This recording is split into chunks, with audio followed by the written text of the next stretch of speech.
Hey guys, welcome back to the channel. This is story about what if Naruto idolizes Kakashi part 1. Before I start, please do support for more amazing content and comments for part 2. Do consider to subscribe my channel and share my video to your friends and check out the description as well. Let's start the video.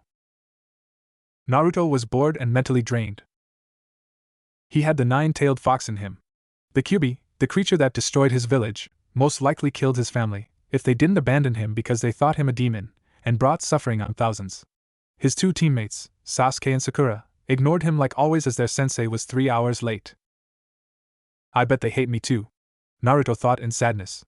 The Hokage assured him that kids his age weren't aware of his burden, but they still hated him, not that his pranks helped. Our teacher is late, maybe a prank? He began mischievously but quickly squashed the thought. No reason to make him hate me more. I bet he'll be just like everyone else. Maybe if I'm quiet he'll at least just ignore me. I can't take those eyes. What the blonde Jinchuriki didn't know was that simple twist in thoughts would alter the course of his shinobi career forever. Kakashi Hatake slowly approached the door to the classroom holding the boy he abandoned as a baby. Sure, he was just a kid at the time, but not a day goes by that Kakashi doesn't think. What if I took care of him? Would last night have happened, or would he even be a genin now, instead of a chunin or jonin? Would he still secretly fear the villagers? The Hokage had filled Kakashi in on Naruto's mental state, and how the elders were worried that if something didn't change the Jinchuriki would finally snap. They reasoned assigning him to a jonin that didn't hate him would help. But putting him with him, Kakashi? It must be some sort of punishment. Kakashi could never hate Naruto. But he also couldn't bear to look at the blonde as it reminded him too much of Minato-sensei, and teaching him would be just too much, especially as Kakashi was likely to get him killed. Plus, Naruto was likely to pull pranks, act out, and overall prove that he wasn't ready to be a shinobi. Kakashi would just fail him, and let someone else take care of Sensei's legacy, as everyone knew Kakashi was not the right person. Opening the door lazily, he expected many things. Indignant screeches from the blonde. Traps and pranks too. Even a scowl. But what Kakashi didn't expect was the broken look in Naruto's deep blue eyes, ones that didn't belong on the son of Konoha's greatest heroes. Those eyes spoke to Kakashi, their tensed and readiness to bolt, the slight hope that Kakashi was different, and the mistrust that he would be just like everyone else. The jonin was caught in those orbs, breath hitched. Then he took in the rest of the room. Naruto was crouched in his chair alone on one side, while Sasuke and Sakura were on the other, pointedly ignoring their teammate who was so obviously in need. But they didn't care. You three are interesting. Meet me on the roof. Kakashi managed and used a shunshin to leave. Sasuke and Sakura got up and left, not noticing they left behind a certain blonde. Naruto scowled as he took off after his teammates followed their teacher. Sensing things would remain the same as always, probably his sensei would ignore him. For the others, he plopped down to the far right of his squad mates. My name is Kakashi Hatake, your sensei. Let's start with introductions. Sensei? What should we say? Sakura asked. Oh, you know, likes, dislikes, hobbies, dreams. That sort of thing. Kakashi was hardly looking at the pink girl who would possibly be his student. Instead, his gray eye kept turning towards Naruto, who still sulked a bit, not even trying to hide it. Why don't you go first? To show us how it's done? Sakura suggested. Seriously? Alright. My name, as you know, is Kakashi. I have likes, some dislikes. I never really thought about a dream. As for hobbies? Well, I have lots of hobbies. He gave his trademark eye smile and then watched in amusement as all three students had various degrees of annoyance. Messing with genin was fun. You next, Pinky? Naruto tuned out his teammates after Kakashi-sensei's useless intro. When Sakura said, and I hate Naruto baka. He flinched, but didn't say anything, turning away slightly. And you? What about you, Blondie? Kakashi asked. Naruto blinked, honestly surprised he asked after the impression of dislike he gave. Oh? Well, my name is Naruto Uzumaki.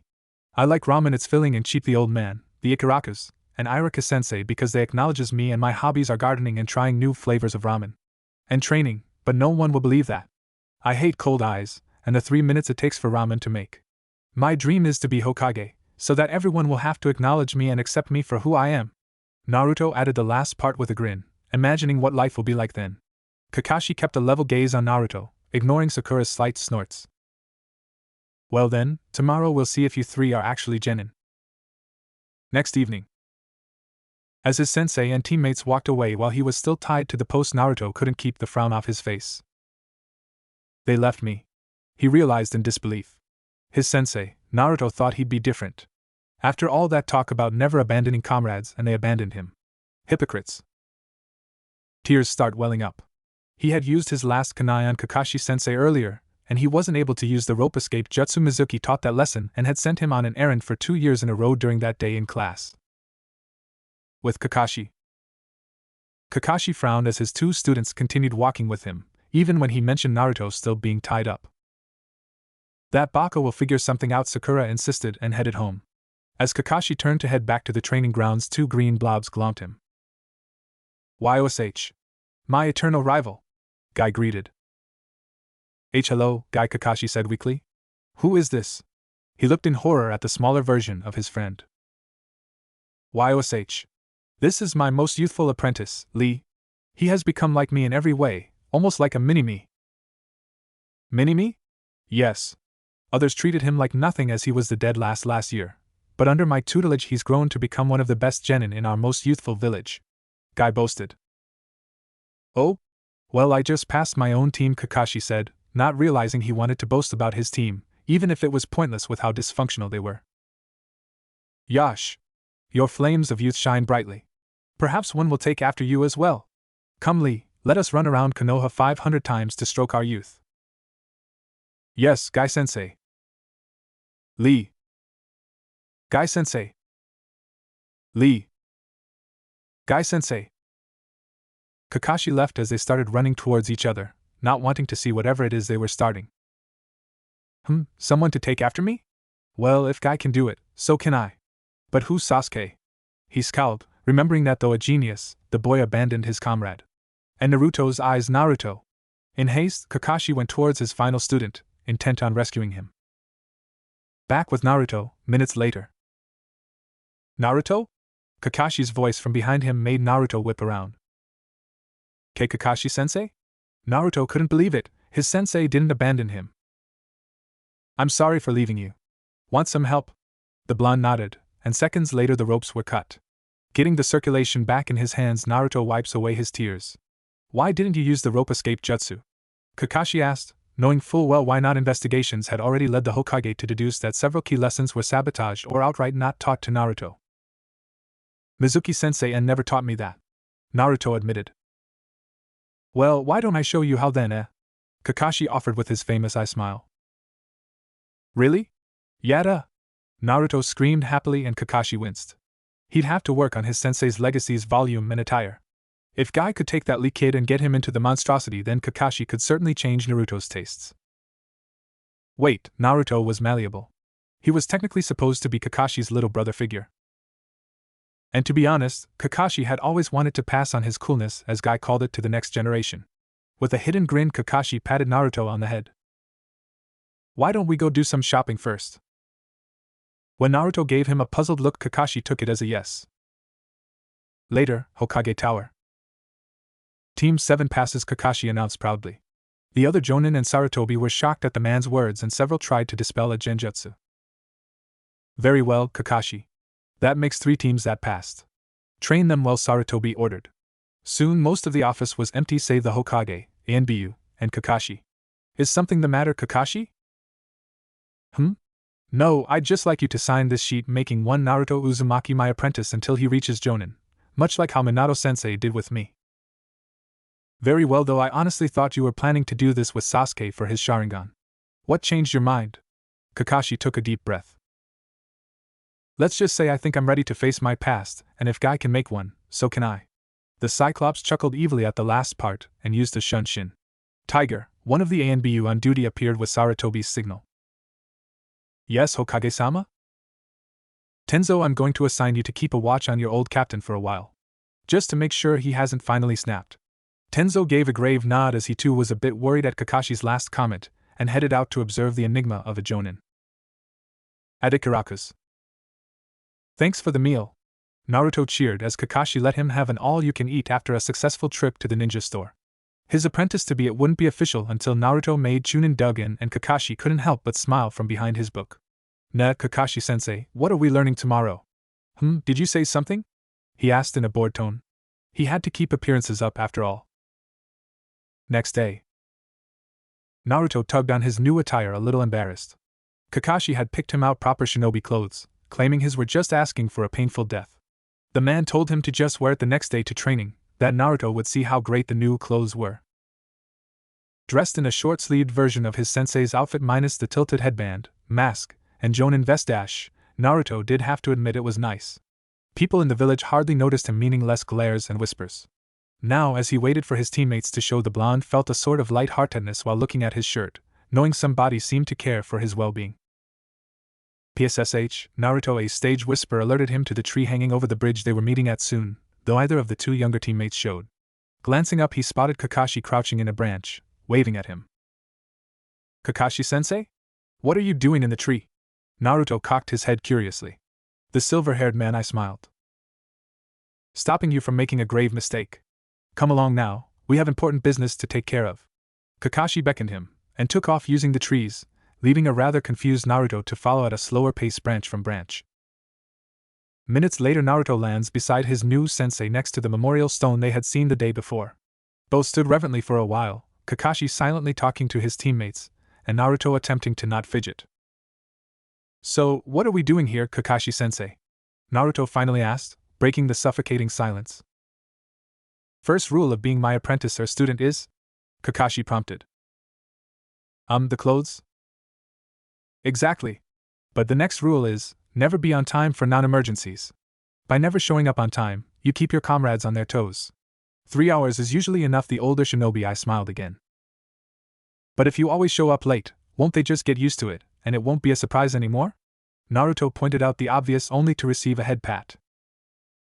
My cute little student, that's why you mix up how long you're late. Well, that and come up with creative and excellent excuses. He added the last part as an afterthought. Today the excuse is being lost on the road of life. But what do you do while you're lost on the road of life? Sit here? Kakashi snorted. No, contrary to popular belief, I don't spend the entire time at the stone. No, I am going to use this time to privately tutor you. What? I already left school. Naruto whined a bit. Kakashi gave him a deadpan look. Naruto, how do we use ninjutsu? Katra. Kakashi face-palmed. It's chakra, Naruto. Chakra, please remember it. This is what I'm talking about. I can't have you so behind. Who told you it was called Katra? Kakashi resisted a wince when the indignant look on Naruto's face turned bitter. Mizuki-sensei. He said its proper name was Katra and that only academy students called it chakra. Well, what about Irika, or the Hokage? Surely they told you. They don't have time for me. Gigi visited once a month when I was little, but about 2 years ago an ANBU would bring my allowance, so I saw him only a couple times a year. He'd come say hi on my birthday or take me out to ramen. And Irika-sensei always yelled at me about school, and Mizuki-sensei said he wouldn't teach me any more advanced stuff if I told Irika-sensei about it. Advanced stuff? Kakashi echoed stupidly. Yeah, like taijutsu moves, more advanced history, tricks for math. He was mean in class, but when I asked for help after class he'd always show me things. Naruto, your taijutsu was atrocious during the test yesterday, and your scores were dismal. Naruto flinched. Yeah, I figured. I guess since Mizuki hated me he got a kick out of showing the village pariah crappy advanced material. Naruto looked downtrodden and Kakashi promised to make a very painful visit to Mizuki soon. For now, he had a crummy education to fix. Well, my cute little student, first lesson, chakra. 2 hours later. Are you sure about this, sensei? I mean. Of course. The greatness of Ika must be exalted. Naruto tried to push the orange book back into his sensei's hands, but the man persisted. Now, read the first chapter before we get found on the road to life. Resigned, the genin peeked the book open, and gasped at the first line. Miss Mtsunaide, beloved snow princess of the desert, was in love with Jiraiya, her dashing knight. But their love was not to be. Bridge, minutes later. You're late. Both of you. Sakura screeched after Kakashi's lame excuse and pointed accusingly at the pair, both engrossed in their books, a slight spot of blood on Naruto's nose. Peeper Jiraiya, what a champ. You and your noble steed Jamabunta deserve happiness too, Naruto sniffed, already on the second chapter. Sakura gaped a bit. And Naruto. Your clothes. And your reading. The kunoichi couldn't believe her eyes. Her idiot teammate was dressed normally. And he had a book out willingly. Even if it was that weird orange one her mom always warned her about. Naruto looked up at her and grinned widely. Sakura-chan. Check this book out, it's a great romance novel.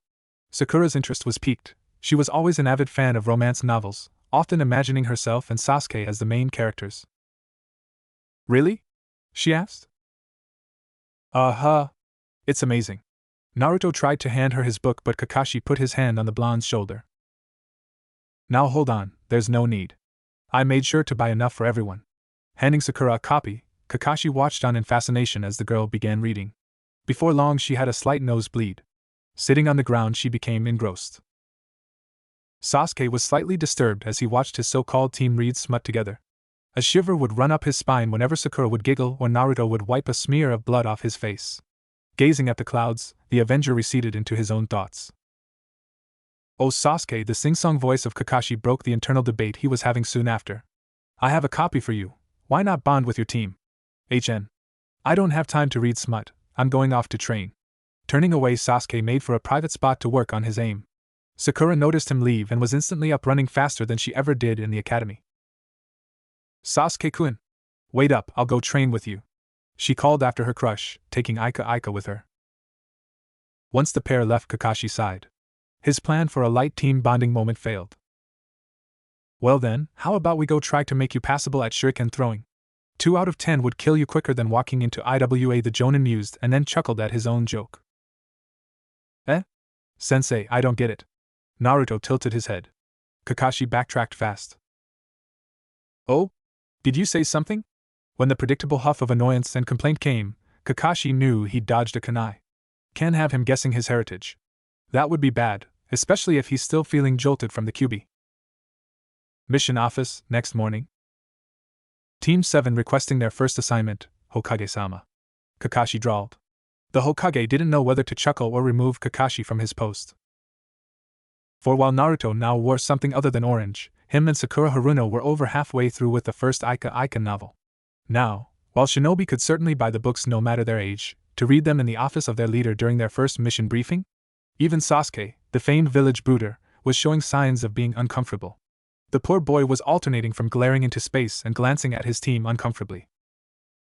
Well, if they wanted to ignore their Hokage, then as the Hokage it was his duty to give them a payback mission. Glancing at his desk he shuffled through the pile, when Tenzo discreetly pointed towards a particularly nasty one. Smirking evilly he smiled benignly at the team in front of him. Team 7, he began, I've decided to assign you a C-rank mission instead of the customary D ranks. Kakashi gazed suspiciously, but the genin were jumping for joy. Yada! A C-rank, a C-rank! Only to receive a slight bonk on the head. Kakashi leaned down and said something that sounded suspiciously like hip and cool shinobi don't say yada, but ma and hn. Your mission, whether you accept it or not, he paused dramatically while the ANBU's chakra signatures buzzed in excitement, is to clean the entirety of the ANBU locker rooms and bathrooms. 3 face faults and a one-eyed death glare, answered the Hokage. I'll remember this, Hokage-sama, Kakashi muttered after his genin had left. I'm sure you will, Kakashi. The Hokage chuckled, then winced for his ears. Hey, Sakura-chan, after this, want to go get something to eat? A loud voice questioned from the hallway. A deafening crash into the ground ensued moments later. Naruto, like hell I'd go on a date with you. As Sakura-chan, you're scary at times. Kakashi barely made out his future apprentice's reply. When he walks out and sees the poor boy on the ground and the other two almost turning the corner, he resists a groan. Instead, he smiles and helps the blonde up. Naruto, sometimes, the female just isn't interested. After she's turned you down more than a couple of times, perhaps it's time to move on. Huh! But I can't just forget her. Naruto huffed. Her hair is so pretty. Kakashi resisted the urge to groan. Of course his student would have a taste for the exotic colors. Just like his father. Tell you what, stop asking Sakura out on a date for 6 months, work hard on your studies, and take someone else on a date, and I'll take you on a little field trip next week. A field trip? Where? Was the excited response from the blonde. Calm down. Now, it's a surprise, and I'll only take you if you give me your word to stop asking Sakura out, try to find someone else, and work hard this week. Naruto's head bobbed up and down. Got it, now where? Oh, just to see Konoha's resident alien get his ass handed to him by yours truly, and his little minion who will fall to your coolness too. Huh. Never mind, put this on. A blue mass of fabric was pressed into Naruto's face, and he felt a slight foreboding when his sensei's eye smile got larger when he managed to get the cloth on, revealing it to be an identical face mask. Like this? He asked, feeling a bit stifled from the fabric. Perfect. Phase 2 complete, Kakashi said while jotting something down on a notepad that appeared. He was have more fun with this whole conversion process than he thought he would. Now let's go find your wayward teammates before they get lost. ANBU headquarters isn't where they teach it to be, obviously, for security reasons. Naruto rolled his eyes as they left the tower. I know that, I pranked them last year. Bastards could never prove it either, hee. Naruto looked smug, not noticing the sudden spike in killing intent from various shadows. I knew it was the Orange Menace, was the collective thought. Within the hour the entire corps would be plotting their revenge.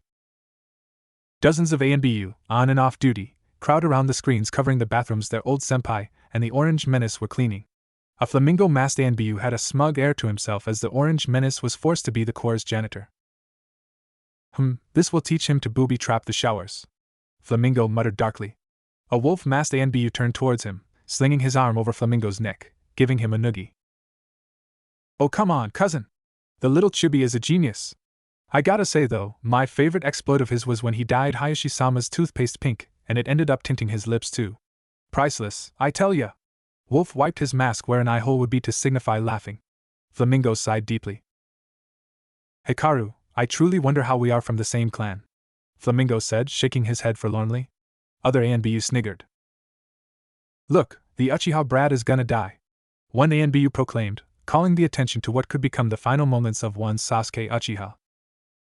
Moments before, with Naruto and Team 7. Naruto had to admit, the mask Kakashi-sensei made him wear really worked. He could barely smell the bathroom, even with his advanced senses. Man, I bet these ANBU guys are complete losers at aim. They can't even hit the toilet, Naruto said cheekily while wiping up the sides of the toilets. Kakashi couldn't help but snort.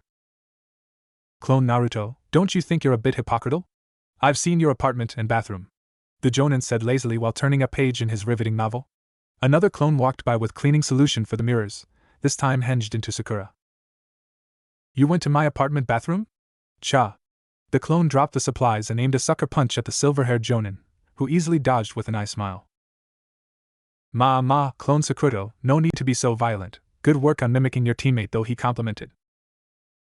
Kakashi-sensei, please stop riling up the fake me. That Naruto baka made the real Sakura scolded flippantly from a perch on top of the clean sinks. She was tearing her way through the second Ika volume with gusto. The real Naruto sat cross-legged on another sink, still absorbed in the first volume. Kakashi couldn't be prouder that the two converts to Ika were taking the process of enjoyment in the series seriously. Nearby Sasuke grunted while scrubbing the baseboards and showers clean of mold. Kakashi turned his lazy eye to his most stubborn student. Sasuke, if you wish to come enjoy God's gift to man with us, I'm sure Naruto would make you a clone. Sasuke stiffened. He refused to be sucked into that vulgar habit, even if he had to scrub every bathroom with his bare Uchiha hands. Like I would read that sorry excuse for a story, the Uchiha defended. Kakashi gave a long-suffering sigh. Naruto, however, remembered that his sensei believed in team bonding. So, without looking up from his book, the Uzumaki went over to his brooding teammate. When he reached the older boy, he brought out an extra copy of Ika that Kakashi-sensei had given him for converting others. Sticking it out gruffly to his rival, Naruto offered an olive branch. Come on, Sasuke. Read with us. At least try it. What happened next would mark Sasuke Uchiha as the dumbest human to grace the planet in the ANBU's eyes. Sasuke was momentarily startled by the gesture and lack of insulting nickname, but quickly saw red. Snatching the orange book from the masked blonde, the Uchiha smirked while holding it up near a toilet. Trash. Sasuke spoke before ripping the book in half and dunking it into the toilet. Before promptly peeing his pants as massive killing intent was suddenly aimed at his location, all emanating from his supposed sensei.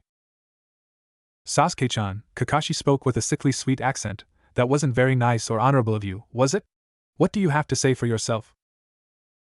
Sasuke gulped as the form of Kakashi Hatake loomed over him. The boy grunted defiantly despite his instincts screaming at him to apologize. Wrong answer. was Kakashi's curt reply as his knuckles cracked louder than a clap of thunder. Naruto and Sakura glanced at Sasuke in a mixture of pity, concern, and anger. Naruto himself couldn't believe his old classmate was that stupid, while Sakura found she couldn't defend him. She herself was rooted firmly in place by the dark aura from their sensei, and her voice died in her throat. Sorry, Sasuke-kun, you're on your own.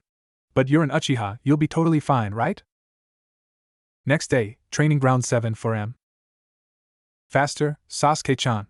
If you can't recite these passages by memory by the time the sun rises, I'll be forced to ask Naruto for some clones so you can role-play the parts. Teaching manuals do always stress the importance of learning by doing, after all. A perky Kakashi perched upside down on a branch above the black-haired genin's head, who was currently wishing Itachi had murdered him all those years ago. Taking a deep breath, he tried reading the script once again. Jiraiya stood atop his noble steed Toad, Jamabunta, sword in hand. Tsunade sighed happily as her noble knight whispered promises of tea-taking her flower Aya and cupping her beautiful sea cups of pleasure. As she promised her knight to tea-take his M-Master sword in her hole of I can't do it. Sasuke Uchiha, Emo incarnate, wailed to the sky. Kakashi hummed above him. Well, I could let you stop reading it out loud in attempts to memorize it. Sasuke whipped his bloodshot, sleep-deprived eyes to meet his sadist of a sensei. What is it? I'll do anything. Ma, anything? Excellent. Giggling darkly at his student, Kakashi realized that having genin were worth it, if only for moments like these. Meanwhile, Tenzo took copious notes from a safe distance away. Senpai, what caused you to go off the deep end? Team 7's meeting spot, 3 hours after designated meeting time. Naruto landed a tad awkwardly as he was in the final chapter of Volume 1 finally. Kakashi-sensei had spent the last 3 hours drilling taijutsu stances while a single clone read the history book he was supposed to have read his second year. Now though, with a mask to cover the nosebleed, Naruto was enjoying Jiraiya's heroic rescue of the princess. Barely glancing up, he intended to give a passing hello when his eyes caught it. Sasuke. His horrible teammate reading Ika willingly. Ma, sorry we're late, but you see Naruto was kidnapped by a flamboyant Hyuga who wanted to pull a prank with him, and I had to track them down. Kakashi's lazy drawl stopped any questions. Sakura's eye twitched. You're right. All Hyugas are the picture of stuffiness. It's not nice to stereotype or imply that I would ever lie to my cute little genin. The pink-haired genin held up a fist threateningly, and the Cyclops' sweat dropped at how violent she really was. Accusations aside, to the tower. Hokage Tower, minutes later. Hiruzen's eyebrow twitched violently. Now there wasn't just his best jonin, grandson-like figure, and top Kunoichi blatantly ignoring him for smut, but the last loyal Uchiha as well. Granted, the Uchiha managed an I don't give a damn look without the orange-covered book, but somehow a novel in his face just pushed Hiruzen's buttons the wrong way. It's spreading like a virus, Hiruzen Sarutobi thought. The aged leader loved his students' work but wouldn't stoop so low as to read it in public. No sane person would. Apparently no one on Team 7 was sane. Team 7, he sighed in resignation. You are to babysit Councilman Hamura's grandchildren. Please don't read that in front of them. Dismiss. Sarutobi finished with a flippant wave. He had more important things to worry about than petty things such as sanity in his ranks, like paperwork. I did not just think that, did I? The Hokage realized in horror. 1 week later, after training, Naruto walked alongside his sensei towards a secluded training ground, curious about this alien he kept hearing about. His muscles burned from running up a tree all day. Team 7 had begun basic formation drills and a chakra control exercise after Sasuke finally began on his journey of Ika. Naruto still had extra instruction though, but his sensei had informed him that now that team bonding could happen, instruction could commence. YOSH. My eternal rival. The most horrifying noise ever to assault Naruto's ears shouted. Then, he saw it. The green. The eyebrows. It was the alien. With a fearful glance, the blonde was horrified that his sensei just remained calm through it all. He is truly a master, the genin thought reverently. Meanwhile, Kakashi preened at his apprentice's starry-eyed look. Oh yes, I'm awesome. Naruto couldn't help but attempt to step back as his supposed opponent twirled towards him in gusto. However, a gloved hand firmly pushed him back with a muttered "show no fear." Gulping, Naruto held out a hand. Hello? He tried, only to be pulled into a hug. Hello, my most youthful rival. I am Rock Lee, the beautiful green beast of Konoha. Lee shouted in greeting and spun around, carrying a nauseous Naruto along for the ride. Naruto repressed the urge to vomit as he felt lights flashing and a camera clicking. When the world stopped spinning, he glared at his sensei, who was happily taking photos and ignoring the green monstrosity. "Sensei," he began with an evil smile as an idea struck, "don't you think that taking pictures is very youthful?" Kakashi turned white and pocketed the camera away with a narrowed eye. "How clever, Naruto-chan. I hope you kept more than my wit, as Lee is a taijutsu specialist. Not to mention he has over a year in the field, nay?" Kakashi retorted to the, in his opinion, at least little devil child. "My rival. As it is our first battle, I will let you pick the challenge. Our youth will burn through our opposition to each other," Lee said with gusto. Naruto's sweat dropped before remembering the wise teachings of his sensei. Flashback, walk over. Naruto raised an eyebrow at his sensei's words. "You and Guy-sensei don't actually fight?" he asked, head tilted in confusion. Of course we do. Well, we do in the sense that it is two shinobi trying to complete opposing tasks or do a task quicker than the other. It's more that Guy really doesn't care whether if I challenge him to rock, paper, scissors or a no-holds spar," Kakashi replied airily, a lazy eye smile present. "So don't fight this Lee guy in ninja stuff?" Naruto asked with squinted eyes. "Exactly, my cute little apprentice. I couldn't be prouder." As Naruto continued the walk with lazy purpose, of course he couldn't help but be confused. What's all this talk about apprentices? Back to the present. Naruto resisted the urge to cover his ears as a loud belting laugh drew him from his thoughts. "Kakashi, my rival! What a most youthful choice for a battle between men!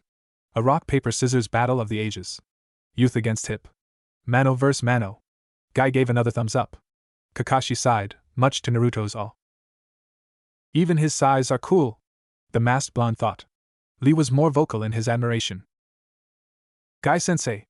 Your youth has no limits! Guy-sensei!" Guy whipped around, tears in his eyes.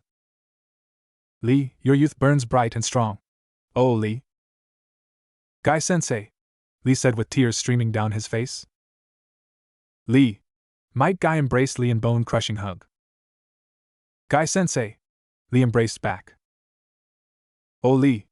A sunset appeared behind the youthful pair, its beautifulness marred by the sight of green aliens sharing an intimate moment between sensei and student. "Guy-sensei!" Through all of this, Naruto's mask of learned indifference was broken. Collapsing onto the training grounds, the Jinchuriki of the Nine Tails felt his soul depart, only to have it shoved cruelly back by a jab in the ribs. "Ouch, sensei," he hissed. To the right was Kakashi, face buried in the newest edition of Ika Ika. "What did I say about looking at them when they start shouting their names?" the Jonin chided. With a final glare, Naruto turned back to the now sunset pair and grinned. "Nay, Lee, I know what our first battle should be." Instantly Naruto was inches from a star-eyed Rock Lee. "My rival! What shall be our first youthful showcase?" Naruto puffed out his chest and took a deep breath. "Lee, I challenge you to see which sensei is the better shinobi. We will watch them fight each other through rock, paper, scissors," he finished. Guy and Lee were twirling in excitement, while Kakashi. "That little brat! I never had anyone to fight my battles for me, the sneak," the masked Jonin thought, keeping an outward calm that could put offense to shame. "A most excellent choice, Naruto-san. If your sensei wins, I will run around the village 5,000 times on my pinkies. And if I fail at running around the village on my pinkies, I will do 10,000 push-ups with only my breath. And if I cannot do 10,000 push-ups with only my breath, I will." 5 minutes later, per Naruto. The training grounds were silent. No movement could be found on them, save for a lone flyer. 4 ninja babies are US 10% off their first shinobi sandals that danced between the two challengers in a dusty gust of wind. "Listen up, Kakashi, today is the day our tie is broken. Our record is 48-48. Soon it will be 48-49 in my favor," Guy boasted while he stretched despite the lack of physical exertion required for the game of rock, paper, scissors. Kakashi sighed at his friend's exuberance over the silly challenge. However, he would not be beat, not in front of his student. So, Kakashi Hatake, the famed comrades must never be left behind or betrayed, cast a subtle genjutsu on his best friend. Without remorse, of course. "Let's get this over with then." The masked ninja held out a fisted hand, Might Guy following suit. "Rock," they said in unison. Paper. The two genin waited with bated breaths, each believing their sensei would triumph. Scissors! And, just like Kakashi foretold, Guy threw down paper with such gusto it sliced through the air, and in response the copycat ninja nonchalantly cut the paper with his scissors. In one instant, two green beasts were doomed to a fate of humiliation and absurd exercises, while two hip and cool shinobi were given bragging rights and ego boosts. Yada! Naruto shouted before dodging a head slap. Giving a sheepish chuckle, the genin calmed down. Good job, sensei. Come along now, my student, it's time we checked your chakra affinity. Naruto blinked at that, completely ignoring the exuberant duo behind him who had started on their run. But sensei, isn't that stuff for Chunin? The book said so. Ma, don't you worry your pretty little head about what the book says, Naruto. Besides, Ibiki will eat his words when your paper shows lightning. Bah, sensei's wind affinity was so rare, it's doubtful you'd have it, Kakashi muttered the last part.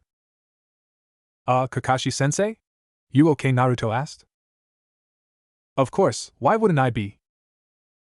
And no reason. Naruto assured him, feeling very uneasy when he received a ghostly smile. Good. Now let's go pick your affinity, discover what it is. Meanwhile, in the Hokage Tower. Did Senpai really use Genjutsu 1 ANBU asked in disbelief? To defeat Guy, another added. At a game? Finished a third ANBU. Forget that, what does he mean by pick your affinity? Yugao muttered. Well, whatever it is, I'm sure it will be a blast, am I right? A certain ANBU joked. Multiple groans were heard throughout the group crowded around the spying orb while its master was away for a smoke. Meanwhile, Kakashi felt a sudden urge to beat his old subordinates for invading his privacy, much to his confusion. Alright, Naruto, just channel your chakra into the paper and watch it crumple up into a ball, Kakashi ordered cheerfully. A confused Naruto took the paper and let a small amount of his chakra into the square sheet. His confusion rose even more when it didn't crumple up into a ball but shredded into 6 pieces. Ned, Kakashi-sensei, what's this mean again? I forgot what the paper's properties were. Naruto looked up sheepishly only to see Kakashi staring blankly at the paper shards whispering their way down to the earth, mocking the Jonin the whole way. Not a lightning affinity. They seemed to taunt the Jonin. Sensei? Sensei, are you alright? The blonde worriedly waved a hand in front of his role model's lone eye. Kakashi blinked and came to his senses. Ma, of course I'm alright, my cute little student. The paper being cut so many times signifies you have a strong wind affinity. It's the rarest affinity in Konoha, actually. Silence rang out before Naruto did a fist bump in the air. Yada! Take that, Sasuke team! I have something cool, you don't, a rare affinity. But, Kakashi interrupted with a raised hand. Seeing as wind is clearly less cool than lightning, we're going to say screw the test and unleash your potential as a lighting jutsu master. The Jonin finished off way too cheerfully for the Genins and the ANBU/Hokage who were observing through the crystal ball in Sarutobi's office liking. But sensei, I read in the books that you have to first complete your primary affinity before learning a secondary one? The masked blonde asked the masked silver-haired, who just chuckled. As my student, you will learn that such petty expectations are beneath us hip and cool shinobi. We get to pick our affinities, with some minor hardships. He whispered the last part. Now, hold on tight, Kakashi said before slugging a protesting Naruto over his shoulder. In a burst of speed they were off to God only knows where. Hokage Tower, minutes later. Hiruzen Sarutobi had never witnessed such insane affinity pride as he had just seen in one Kakashi Hatake. For one who knew jutsu from every element, the former ANBU captain was rather keen to force an incompatible elemental affinity into an untrained genin. This was not what I was expecting to see when I came in to find 20 of my best and brightest crowded around my orb, the old Kage thought. Resisting a facepalm as the ANBU around him exchanged quiet bets over what Kakashi would do next, Sarutobi cleared his throat. Now, why don't we all realize that Kakashi is more than likely just playing a little prank on my surrogate grandson? There would be a better chance of hell freezing over than Kakashi trying something stupid with Naruto. Sarutobi assured everyone and himself, closing his eyes and nodding. Sir, then why are they at the lighting cliffs and why is the orange menace Naruto holding 2 lighting rods? An ANBU asked sheepishly, pointing to perhaps the stupid training scene anyone had ever seen. The Hokage's eyes popped open before he was instantly on his feet, giving rapid. Tiger. Boar. Cat. With me, everyone else on standby. We are going to stop Kakashi before he digs his own and ours grave. With Kakashi and Naruto, moments before at the infamous lightning cliffs. Kakashi-sensei, are you sure this will work? Naruto asked, squinted eyes holding suspicion as he looked from the lightning rods, one in each hand, and the cliff above teeming with endless crackles of lightning. Naruto, have some faith in your favorite sensei, any? But Iruka-sensei is my favorite, Naruto retorted, defending the man who saved him from Izuki and always gave him ramen. Never noticing how Kakashi's lone eye darkened, the genin was unaware of how complicated he just made his so-called favorite sensei's life. So you want to play it that way, Iruka? Well, perhaps it's time Kakashi here shows who is top dog, Kakashi thought darkly. With Iruka. Dedicated academy teacher Iruka Umino had just spent his day in the most rewarding way possible grading papers. Yes, the young scarred shinobi in question was not one to bemoan paperwork but embrace it. His whole class being on a field trip to the Konoha berry fields left Iruka the alone time he needed to be productive. Until an unbridled feeling of joy filled his core. Perhaps one of my former students are thanking me for all I taught them, the academy chunin thought while sipping on tea. Lido drop it on all the freshly graded papers as pure terror ripped through him. Who the hell did I piss off to be able to send me KI so far away? Perhaps a vacation to IWA is in order if I'm getting this feeling I'm about to be murdered in my sleep here. Back with Naruto and Kakashi. Neither teacher or student realized their effect on poor Iruka Umino and thus went on with Operation Choose an Affinity. Even if there was really only one willing party to the harebrained scheme. So you want me, a new genin, Naruto started slowly while looking at the cliffs once more. Yes. To take these rods? Well, the metal and kunai aren't as effective as chakra channeling metal, after all.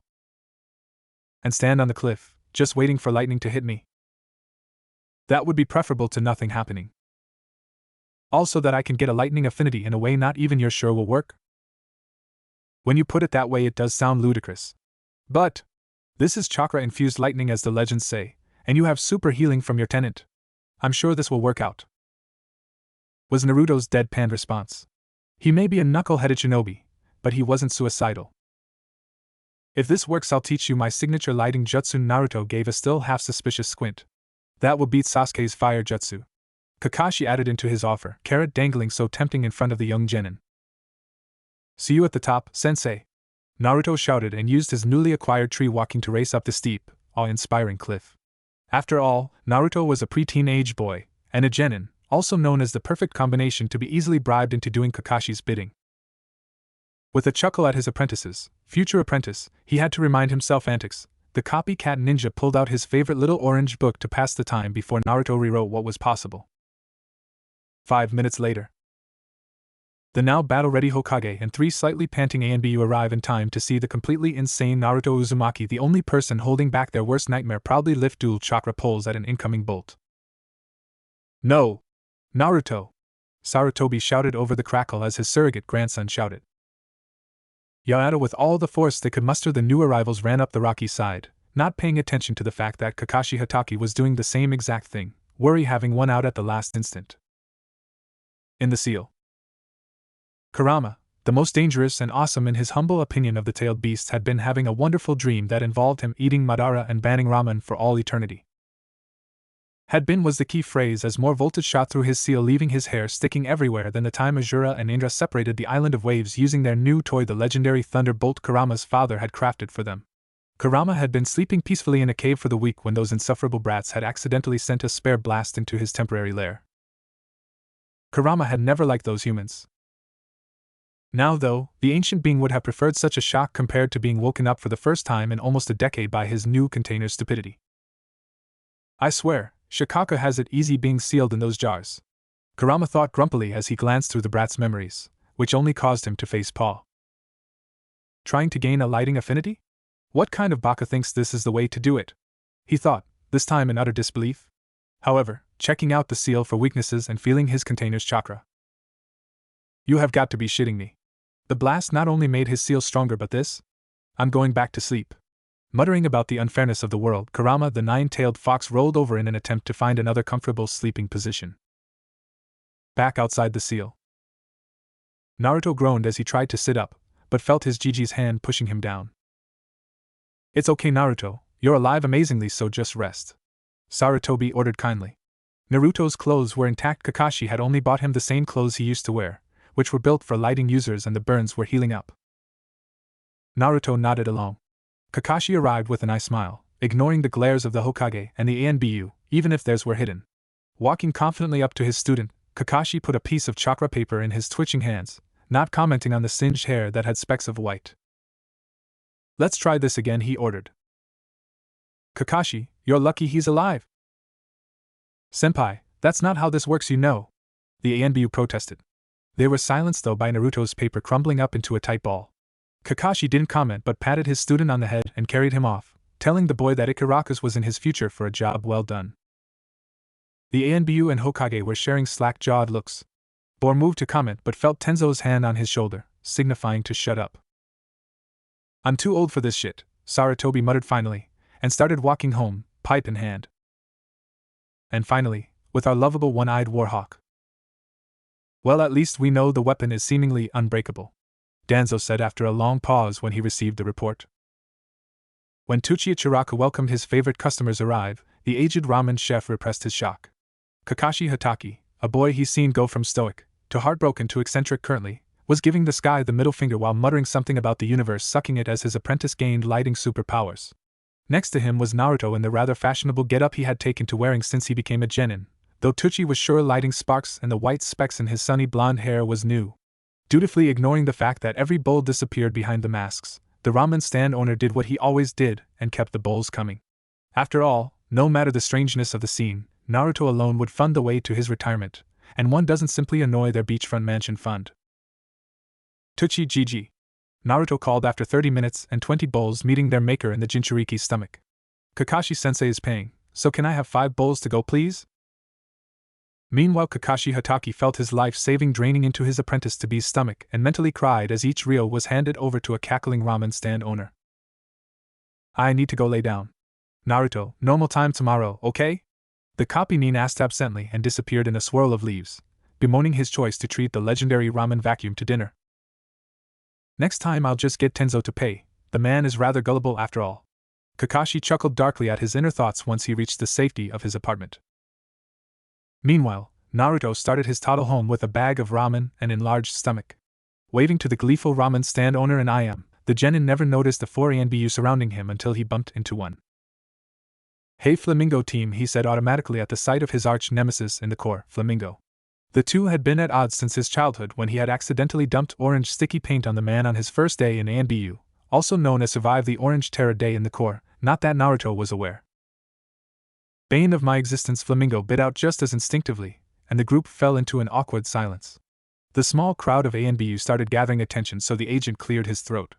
"Hokage-sama has ordered a full medical evaluation following your defiance of all that is good and natural this afternoon. Please come quietly." Unlike last time went unsaid. Normal genin, heck normal shinobi, would tremble at the sight of 4 ANBU in a diamond formation around them, especially as one was holding a net, even there was a slight tremble in his hands. "Oh yeah? Just try it, you couldn't even catch me in the academy. I ain't going to get a shot again." Naruto, based on his bold proclamation, was not an ordinary shinobi. All the ANBU save for Flamingo flinched in remembrance last time Naruto was required to go to the hospital. Despite outward appearances, Konoha had a vested interest in its Jinchuriki being somewhat healthy. As such, yearly checkups and vaccines for various diseases and poisons build up the resistance young, as Danzo proposed when asked why a 6-year-old Naruto was given 60 times the lethal dose for Nightshade, were required. For the first few years, it was child's play to drag the screaming child to his 2-day stint where he would receive a checkup, shots, and a seal evaluation. Of course, he was unconscious for this part. The plan was to make Konoha's Jinchuriki able to survive longer when assassination attempts inevitably happened.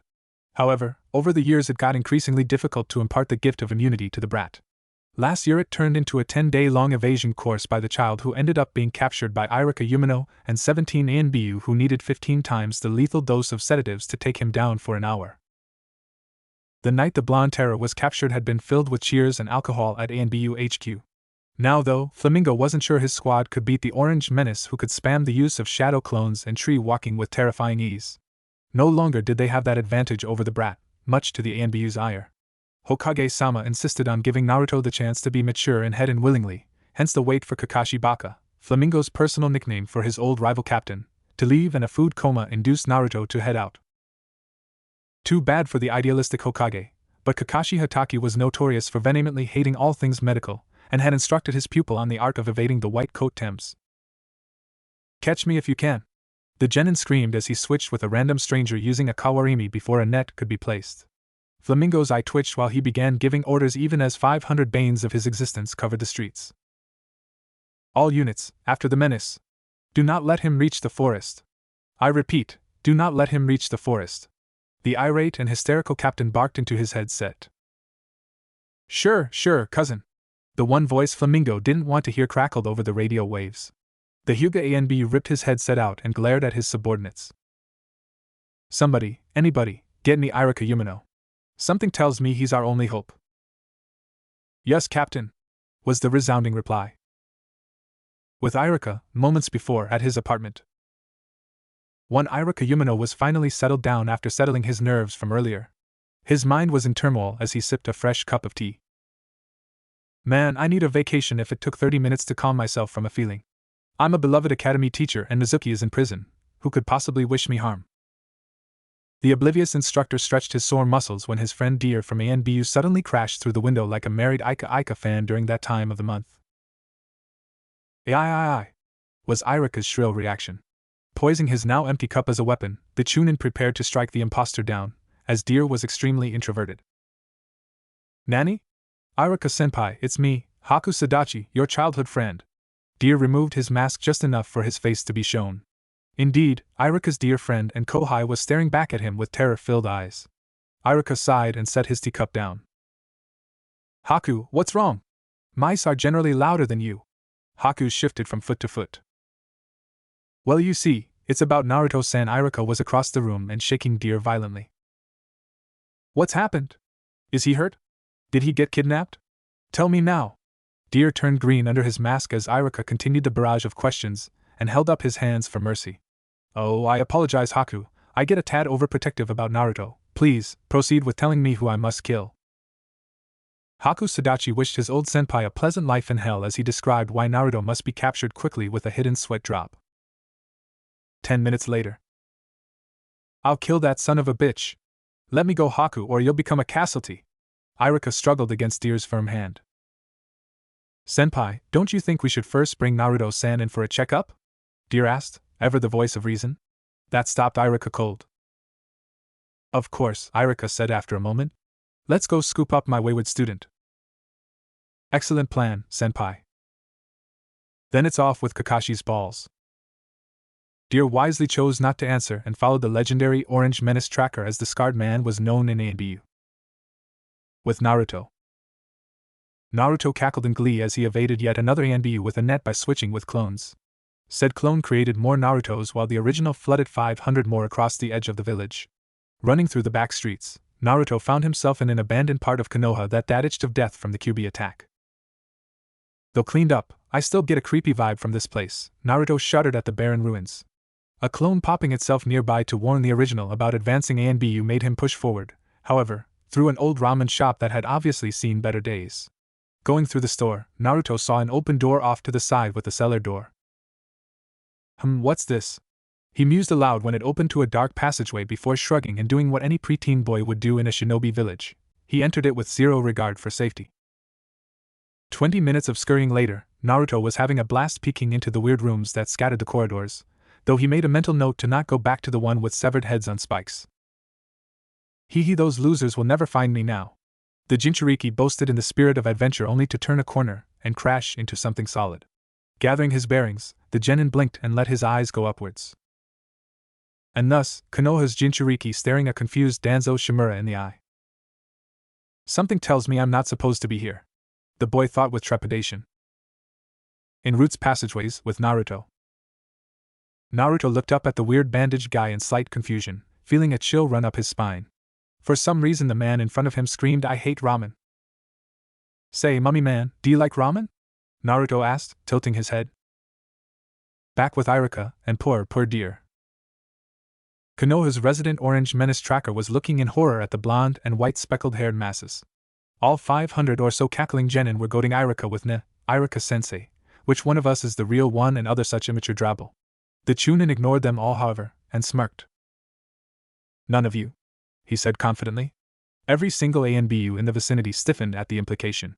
Now all of you dispel, or I'll make the real you help out in Konohamaru's class for a month.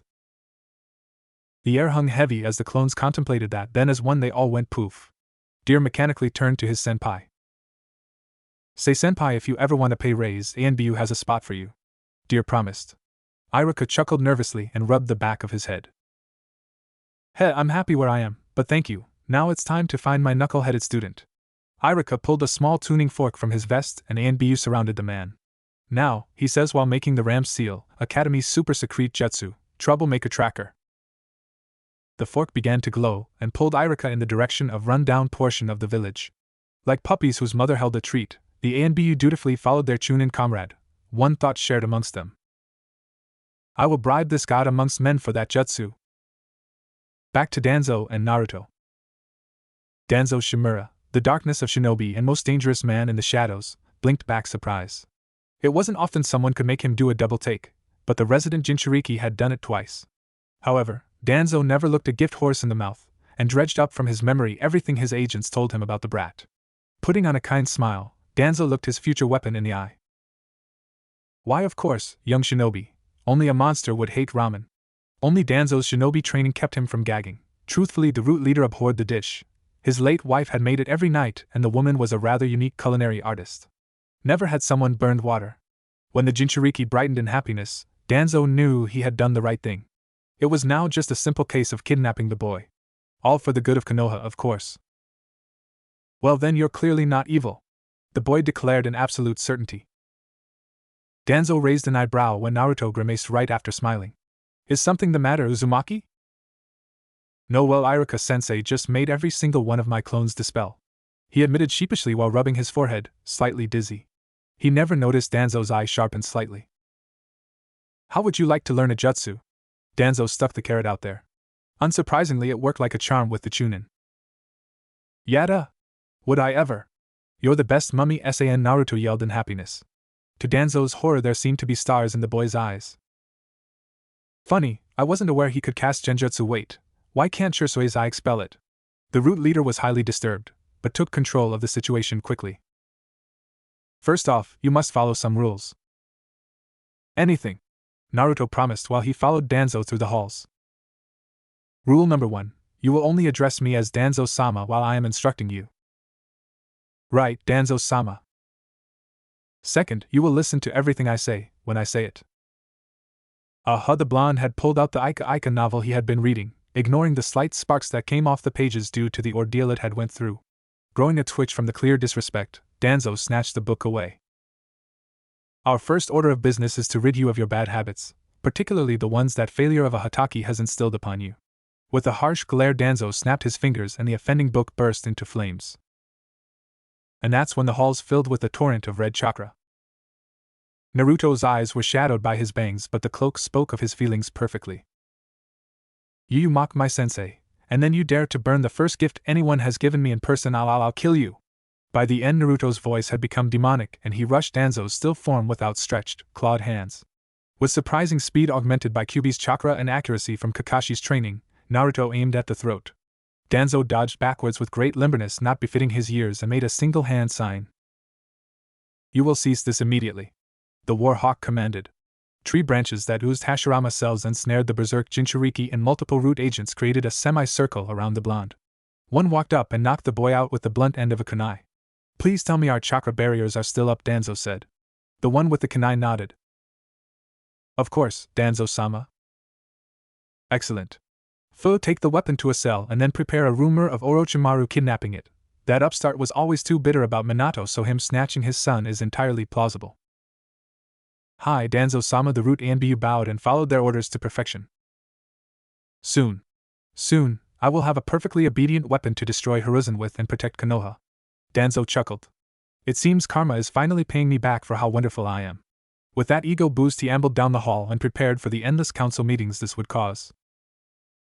Inside the seal, Kurama was not happy with today. Not only was he rudely awoken by his inane container defying every law of nature Kurama held dear, and strengthened the seal, but then managed to yank his chakra away from him. Then, to top it off, Kurama was subjected to that thrice-damned wood style that Hashirama team captured him with. Now his container was sitting in front of him with a tilted head, looking extremely confused. It was clearly not the fox's day. Hey, you're the QB, aren't you? The blonde brat asked. Kurama's eye twitched. No, I'm a fluffy 11-eared rabbit. Of course I'm the QB no Kitsunyu Ingrain. Kurama roared and beat his head into the bars. It seemed he was fated to be stuck with someone who was half blind or all stupid. Kurama didn't know yet which one his container fit into. Oh well, where are we and how do I get out so I can beat that bastard up for insulting Kakashi-sensei? Naruto asked. Huff, if you're not going to tell me I'll make you. And with that, Naruto walked through the bars and jumped on Kurama's nose. Kurama sputtered at the sheer audacity of the brat but was too shocked to move. Nobody, not even Hashirama team, dared to get on his nose when he wasn't restrained. Well? Where am I? And my name's Naruto? What's yours? Grr, why would I care what your name is? Much less tell you mine. Slitted red eyes met sparkling blue. Naruto shrugged. Well, the book on manners that Kakashi-sensei made me read said to give your name before asking for someone else's. And I don't think calling you Fuzzy Butter is a good idea, Naruto said with a grin behind the face mask. Kurama couldn't help it. He face faulted. We're in your seal, obviously. You got us captured by that man with one eye. Currently they are placing chakra suppression seals on your body. Oh well, how do I get out of here? Naruto asked frantically. Kurama rolled his eyes. Just focus on leaving. Okay. Thanks, Fuzzy Butter, Naruto exclaimed and casually jumped off the large fox. Don't you dare call me, the great Kurama, Fuzzy Butter. I will end you.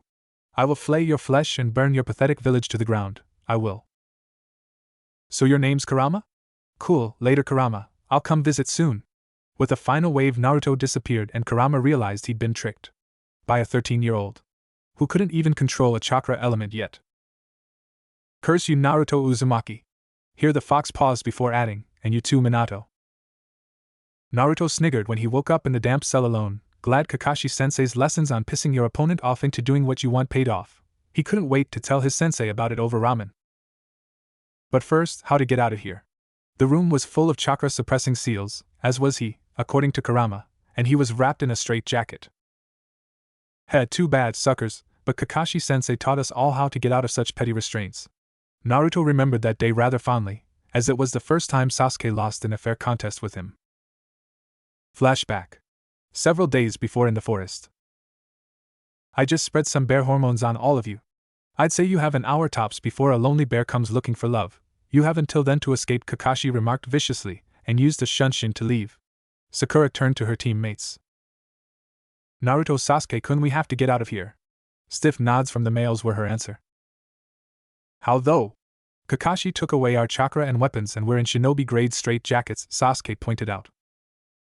The three struggled uselessly for an hour before a bear lumbered by. He sniffed the air, and hearts formed. Turning to the source of such a sexy scent, the bear roared and began walking like a stud straight towards Sasuke. Hey there, Miss Sexy. I'm the best grizzly out here, why not join me in my cave? The bear asked, not that any of the genin could understand, and then gave the broody genin a slobbery kiss. Naruto, motivated to not be noticed, and making his move while Sasuke was paralyzed, he discovered the secrets to the bonds. Like a good teammate, he freed Sakura and Sasuke. And like a hip and cool shinobi, he took black male pictures first. Back to the present. Naruto smirked at the beautiful memory and applied the skills that no jonin instructor would teach their genin. Well, most jonin didn't know how to escape this trap themselves. Within 5 minutes Naruto was free and tried to door. And sweat dropped when he discovered it wasn't locked. Do people really underestimate me this much? He pouted while ignoring the fact it was his stupidity that got him in the current mess to begin with. With the infiltration skills Kakashi drilled into him, Naruto began navigating the dank tunnels in hopes of getting back to the surface. Okay, escape Psycho Mummy Man, find Kakashi-sensei, avoid the ANBU Tems who want to stick needles in me, and then kick Psycho Mummy's tail for making fun of Kakashi-sensei. Naruto thought while running. Entrance to route.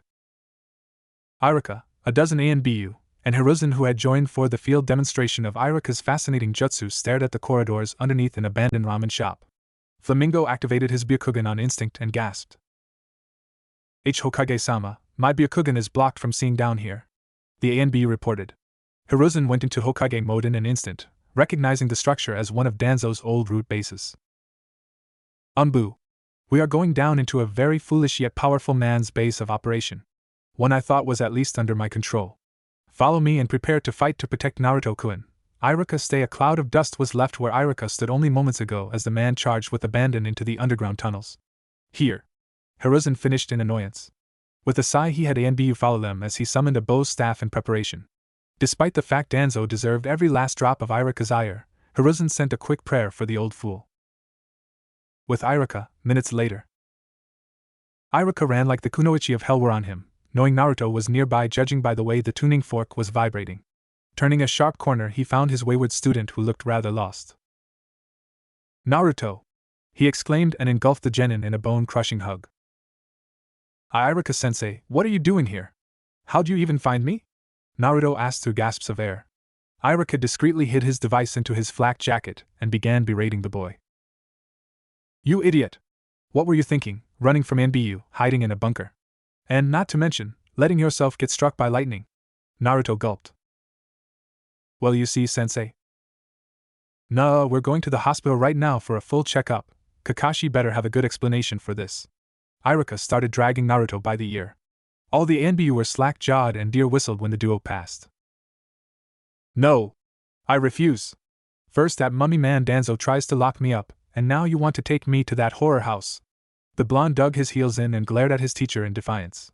He hated those checkups. They gave him shots, made him feel like he was going to die, and he could never remember half of the visit. Due to this, Naruto Uzumaki was sure of one thing: hospitals were bad. Irika and the ANBU were about to force him when Hiruzen spoke. Naruto-kun, he said kindly. Naruto turned with tears in his eyes. Hokage Gigi? If you go willingly, I would give your team AC rank outside the village and take you out for ramen. The last part caused internal turmoil, but the aged leader figured Kakashi could foot the bill.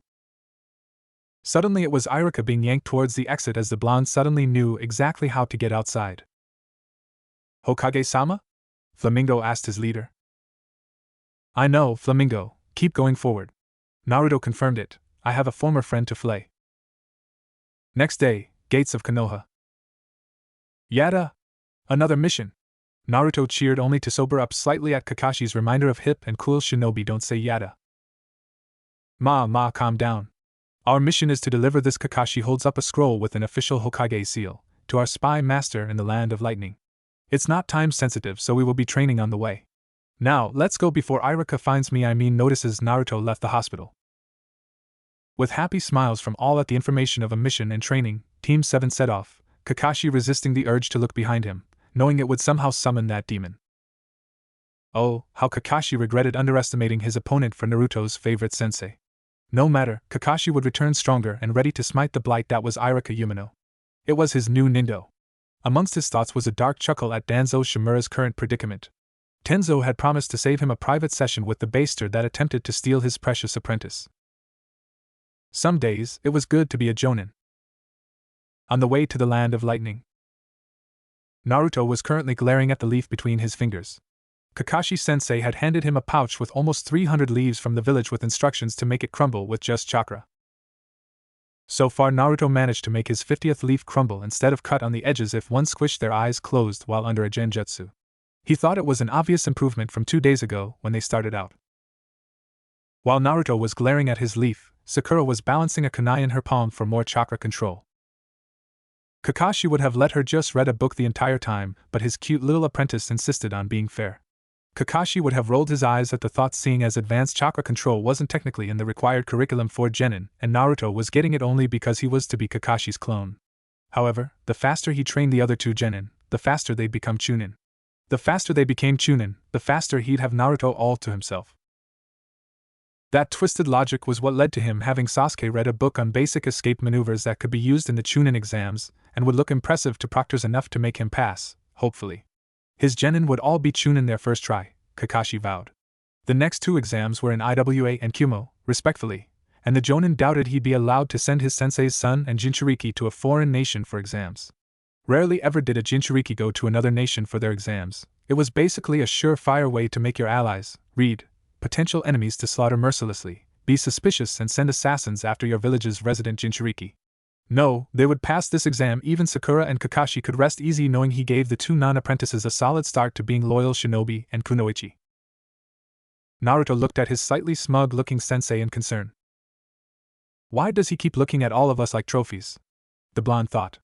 However, his concern was forgotten when his leaf crumbled up into a tight ball. Sensei! Look, look! I did it, I did it! Yada, I'm the best! Naruto cheered. Kakashi sent a long-suffering sigh at how uncool it was but gave his student an eye smile nonetheless. Good work, Naruto. Now, just do that over and over. Until when? The boy questioned. Kakashi's eye smile grew a little cruel. Until your fingers bleed. Remember, the bloodiest shinobi is the strongest shinobi, Kakashi quipped. Sakura gulped with Naruto. The Uchiha clan doesn't do bloody. Sasuke scoffed, remembering how his father would always lecture on staying clean while slaughtering the masses, enemy masses, of course. It was tradition, even Itachi was hardly bloody after killing everyone, an impressive feat Sasuke had to admit. Neither does the Haruno clan, Sakura added. Sakura-chan, there is no Haruno clan, Naruto pointed out, remembering his textbook on the known clans. There is now, Naruto baka, Sakura replied dangerously. Naruto wisely shut up and reached for another leaf. However, the group was walking by a shrine for the local fox deity. Naruto, being Naruto, set off a series of events by one stupid decision. There you go! He cheered after setting a ramen cup in the offering box and wiping off the lid. The blonde figured Kurama would appreciate him feeding the fox spirits. As Kakashi rolled his and the group continued their journey, none noticed a pair of fox eyes that peered from the bushes at the boy who smelled of foxes. The next morning, Kakashi knew sleeping in the wild so close to the border with lightning was a terrible idea, so he did the only thing an awesome sensei such as himself could do. He footed the bill for a hotel room while 2 rooms. No way was he sharing a sleeping space with 3 genin, sensei's son or not. So, with an eye smile and threats to behave, Kakashi went to his private room and relaxed for the evening, completely expecting the morning to be uneventful. Oh, how wrong he was. When his team met on the road to continue their journey, his precious little apprentice had betrayed him. For a fox! There, sitting smugly on his sensei's son's shoulders, was a black fox with red eyes. Idly Kakashi noticed Sasuke was nursing his hand and inching away from the creature. Kakashi-sensei! Look, I got a summons! Naruto bragged, twisting the knife of treachery deeper into Kakashi's heart. And oh! Kakashi shouted to the heavens. Why does he never get the dog contract? 3 confused genin and an annoyed fox looked at him, and Kakashi cleared his throat. Naruto. Let's have a little chat. Just the 2 of us, okay?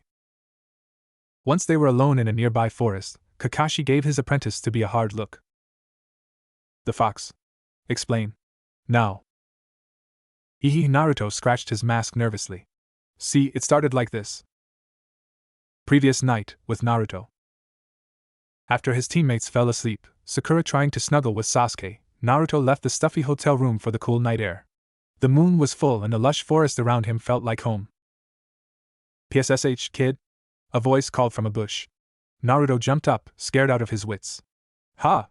What a scaredy kit, who would have guessed you'd be Kurama-sama's vessel? You know about Kurama? Naruto blurted out to the disembodied voice before realizing his mistake. I mean, who cares about Kurama, why are you here? He finished lamely. Apparently his Kakashi channeling powers were ineffective at night. The voice seemed to sweat drop. Yeah, sure, kid. Anyways, I watched you put that divine food into our collection box today. Yeah, ramen is divine, Naruto drooled. Wait, you saw that? Of course. The voice boasted. Well fine, now who are you? I'm Naruto Uzumaki. The voice scoffed and started circling him. Who, me? I am the darkness of the clan, the best at all things awesome. I'm the one humans fear and foxes envy. I'm the president of the Kurama fan club and most amazing tracker ever. Who am I? Kuro-sama the cool. Out jumped a cat-sized fox who carried a smirk. Naruto blinked, taking in the black fur, white paws, and red eyes. Before falling on the ground laughing. Kuro seemed to take offense to that and bit his ear. Shut up, I'll have you know I'm the son of the chief. Sorry. Just why are you here? Heh, glad you asked? I have a proposition for you, Kuro began. Back to the present. And then he let me sign the fox contract. I'm like the 3rd summoner ever, is that cool? Even if their initiation test was really difficult. Naruto finished. Kakashi face-palmed at this ludicrous explanation, finding the irony that the Fox clan was as obsessed with ramen as his student not amusing since the boy signed the contract. It wasn't fair, he reasoned. His apprentice should summon dogs, not foxes. Wait, a shinobi could have 2 contracts. And if Naruto ended up favoring the clearly superior dog contract? Well, all the better. Naruto, could you go grab that stick on the other side of the clearing for me? Ma, sure sensei.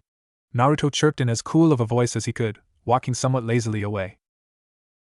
Kakashi was so proud. Nekuro, he drawled when they were alone, swiping the fox off his student was child's play. That's Kuro-sama to you, commoner. I could kill you before you could blink. Kuro is fine. Glad we agree. Now, Kuro, please leave. I know you are feeding off of Naruto's chakra. Now be a good summons and poof away, Kakashi said with a vindictive, if hidden, smirk. Kuro sputtered, but a flare of Kakashi's chakra made the creature whimper and disappear with a huff and promises of revenge. Hey, where'd Kuro go? Naruto asked when he returned with a random stick. Kakashi chuckled. Oh, the precious creature had things to do. The one-eyed jonin lied. Naruto tilted his head suspiciously before shrugging. All right, ready to go? He asked. With a gleam in his eye, Kakashi pulled out a scroll he had been planning to save for the Chunin exams. Wait, Naruto, I have a little gift for you. Huh? Was his intelligent reply. On the road once more. And that's how Kakashi successfully completed another checkbox on his mini-me plan. Naruto was now the proud owner of the dog contract, and had Pakin's youngest on his head.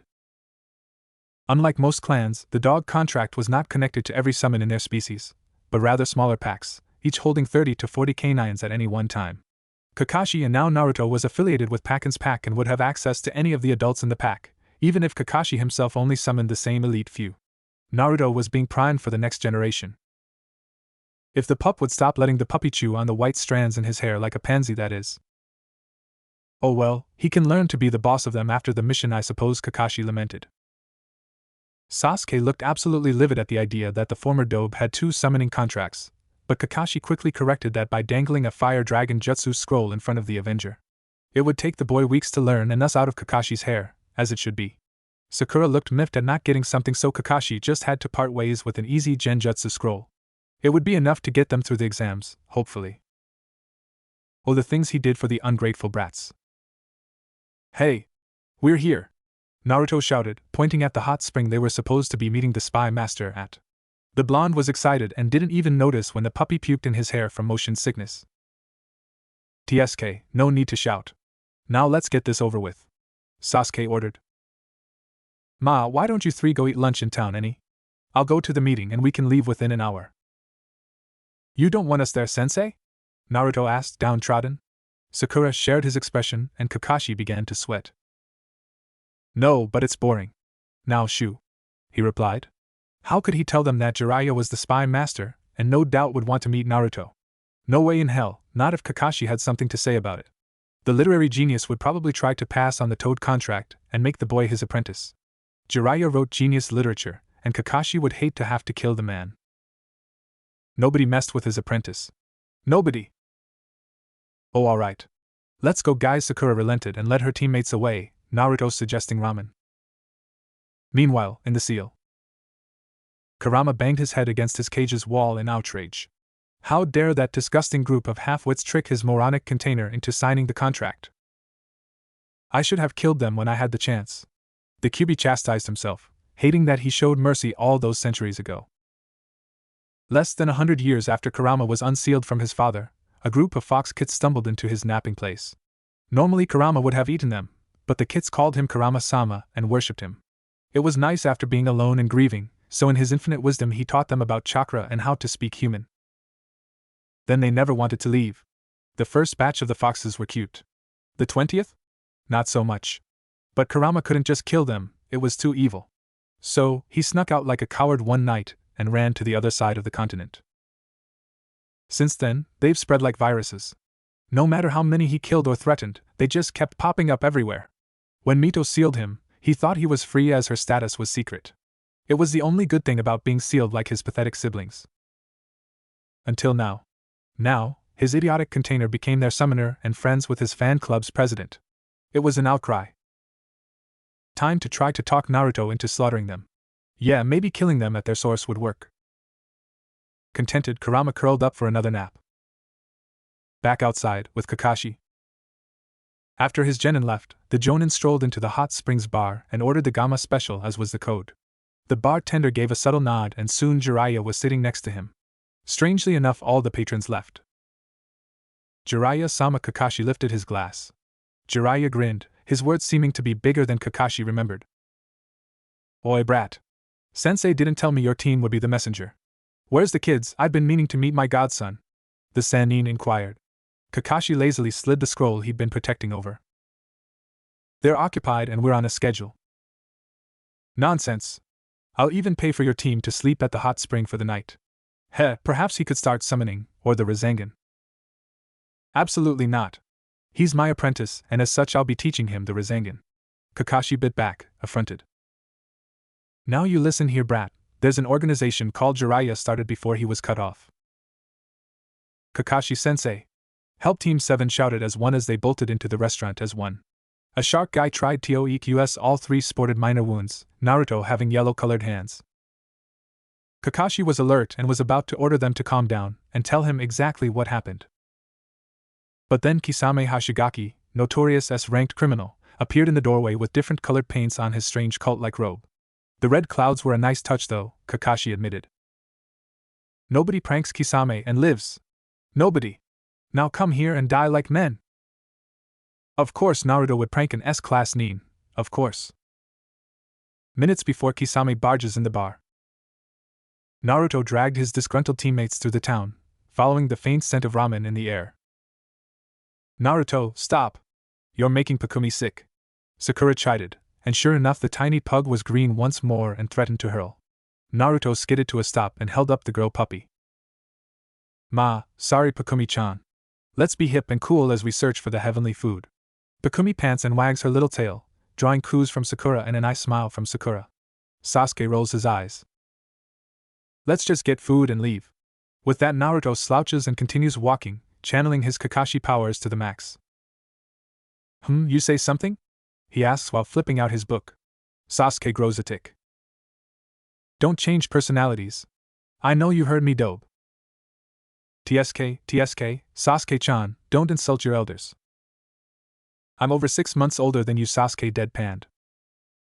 Details. Naruto waved his hand flippantly. Following his nose, the trio plus Nikin arrived to one of the top ramen stands in the world, ranked 5th in overall ranking. Naruto was not ashamed to admit he'd been hoping for a mission in the area just to taste such divine flavors. Only to stop at the horrid sight in front him. The stand, that was supposed to be full of over 500 flavors, was closed. Sold out, come back tomorrow. Sold out? How is the heavenly dish all gone? Naruto screamed mentally. A lone worker was sweeping the porch area and looked up with a gulp when a large wave of killing intent was aimed directly at him. Sir? The poor worker, a man no older than 18 who stayed a civilian for safety, asked. I apologize if this is an inconvenience. A rather large man who looked like a shark came in and ate every last bowl. And the tip was most generous. Do not worry though, if you like I could reserve you a bowl tomorrow? Naruto felt his eyes flash red and Pakumi started growling at the man. Sakura backed away as the oppressive aura filled the air, though Sasuke was too busy looking ahead. Dobe, isn't that the man? He said with a smirk, figuring he could use some entertainment. The last time someone ate Ichiraku out of stock before Naruto got there, they were still in the psych ward despite the fact the boy was only 6 at the time. This should be amusing. Naruto whipped his head up at the man who dared to get between him and one of his dreams. Stalking over to the man with intent, he shoved his finger in his face. Yo! Are you the bastard who took my ramen-sama? Well, are you? Naruto accused. Kisame blinked in surprise at the shrimp in front of him that clearly needed to learn face masks were so last war. Normally, Kisame would kill the brat for such insolence, but doing so on a mission and in a public spot would bring trouble, especially as the brat was a Konoha shinobi. So, Kisame channeled all his powers of patience learned from babysitting missions, well, the ones he didn't accidentally drop the tykes off the side of a cliff, that is, and just scoffed. Yeah, so? The place was cheaper than most others here. Even if it was subpar to sushi. Naruto looked like he had the blood sucked out of him, and Kisame used that time to smirk and walk away. Truthfully, the ramen was delicious, but messing with the brat, obviously a genin, was what made getting up in the morning worth it. Naruto wasn't one to let such evil get away, though. In a flurry of motion, he pulled out a scroll and unsealed his entire paint balloon collection. All 100 of them. Next, Naruto force summoned his teammates' hands, who reluctantly agreed simply because it was easier to join Naruto than resist. In a silent countdown, Team 7 flung the balloons infused with chakra and paint at the unsuspecting Kisame that was just too tired and full of his feast to pay attention to what genin were doing. Suddenly, Kisame's backside was full of yellow, pink, and brown paint. He whipped around with his sword drawn, only to get hit again in the front by over 50 rapid-fire balloons. Ha! Loser, that will show you not to insult Ramen-sama, Naruto crowed. Kisame lost his cool at the blonde and white boy and his lackeys in front of him. You brats! Prepare to die! Kisame shouted and flung a water dragon at the genin. Unfortunately, the heathens dodged and ran the opposite way. With a battle cry, Kisame chased them, intent on destroying such vile creatures. Back to where we left our hero. Kakashi was instantly in battle mode and pushed his genin behind him protectively. Naruto, now sure he was invincible with his sensei around, gave Kisame the finger. Nah, maybe if you weren't such a pansy who hated Ramen-sama, I wouldn't have had to throw paint at you. Naruto mocked. Kakashi felt his eye twitch at his apprentice. Did he want them to die? Judging from the boy's taunting, Kakashi was convinced that was exactly what Naruto wanted. Kisame Hashigaki the bijou without a tail. Kakashi states lazily, hand already on his headband and ready to be lifted. Jiraiya smirked. Oi, you're one of the Akatsuki, right? Kisame stiffened then grinned back. And what if I am? You're one of the San and I'll enjoy feeding your chakra to my sword, Samahata. Silence followed for 3 seconds. The air became thick as 3 S-class shinobi flared their chakra.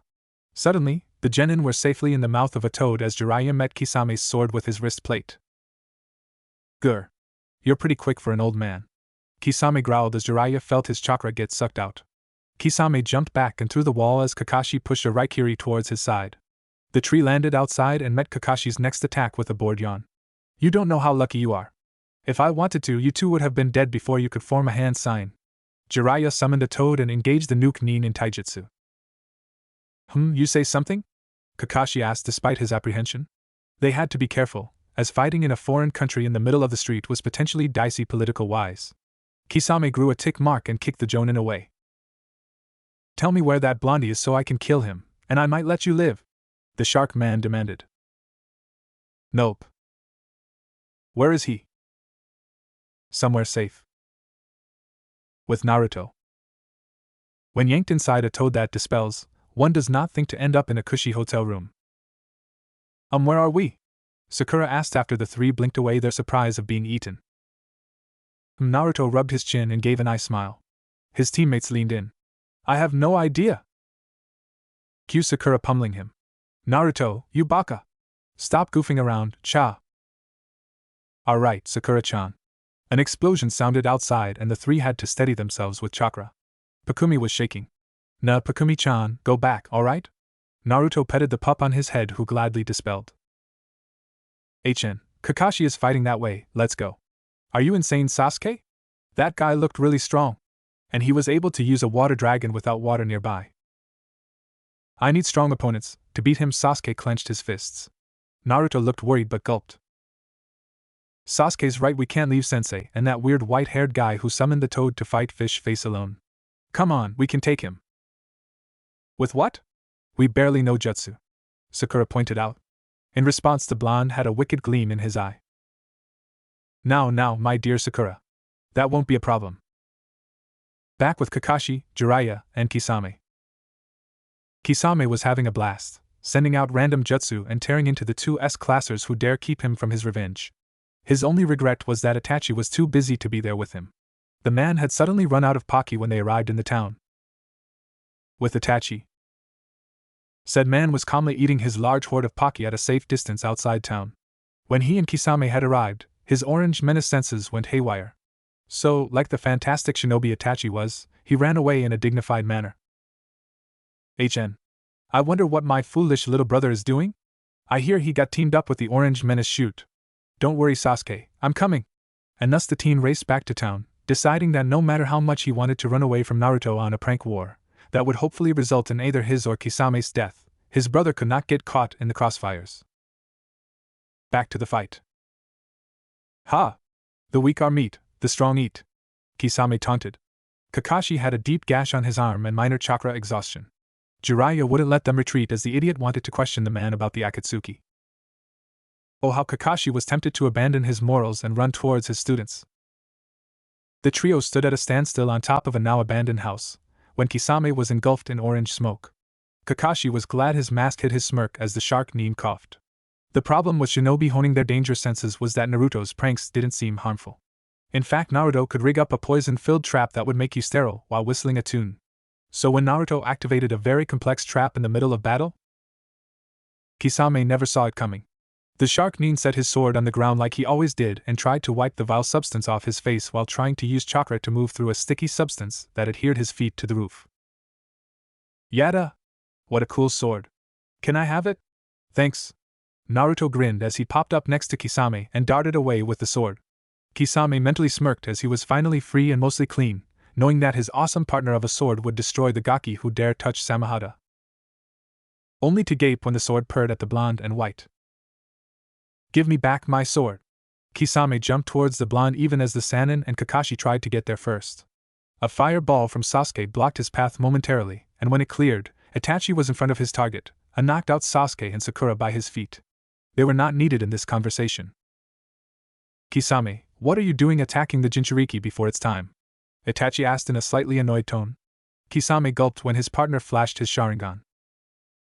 That brat pranked me and stole my sword. He's gotta die. The shark Nin defended. Itachi suppressed a sigh at how complicated Naruto made things. Naruto. Itachi sighed and turned to Naruto. Said boy tilted his head.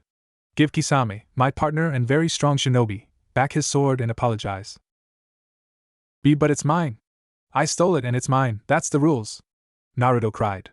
With an eye twitch, Itachi threw the boy an Ichiraka coupon, left over from the days Naruto would try to prank him in the ANBU, failed, of course, and Itachi wanted him out of his hair.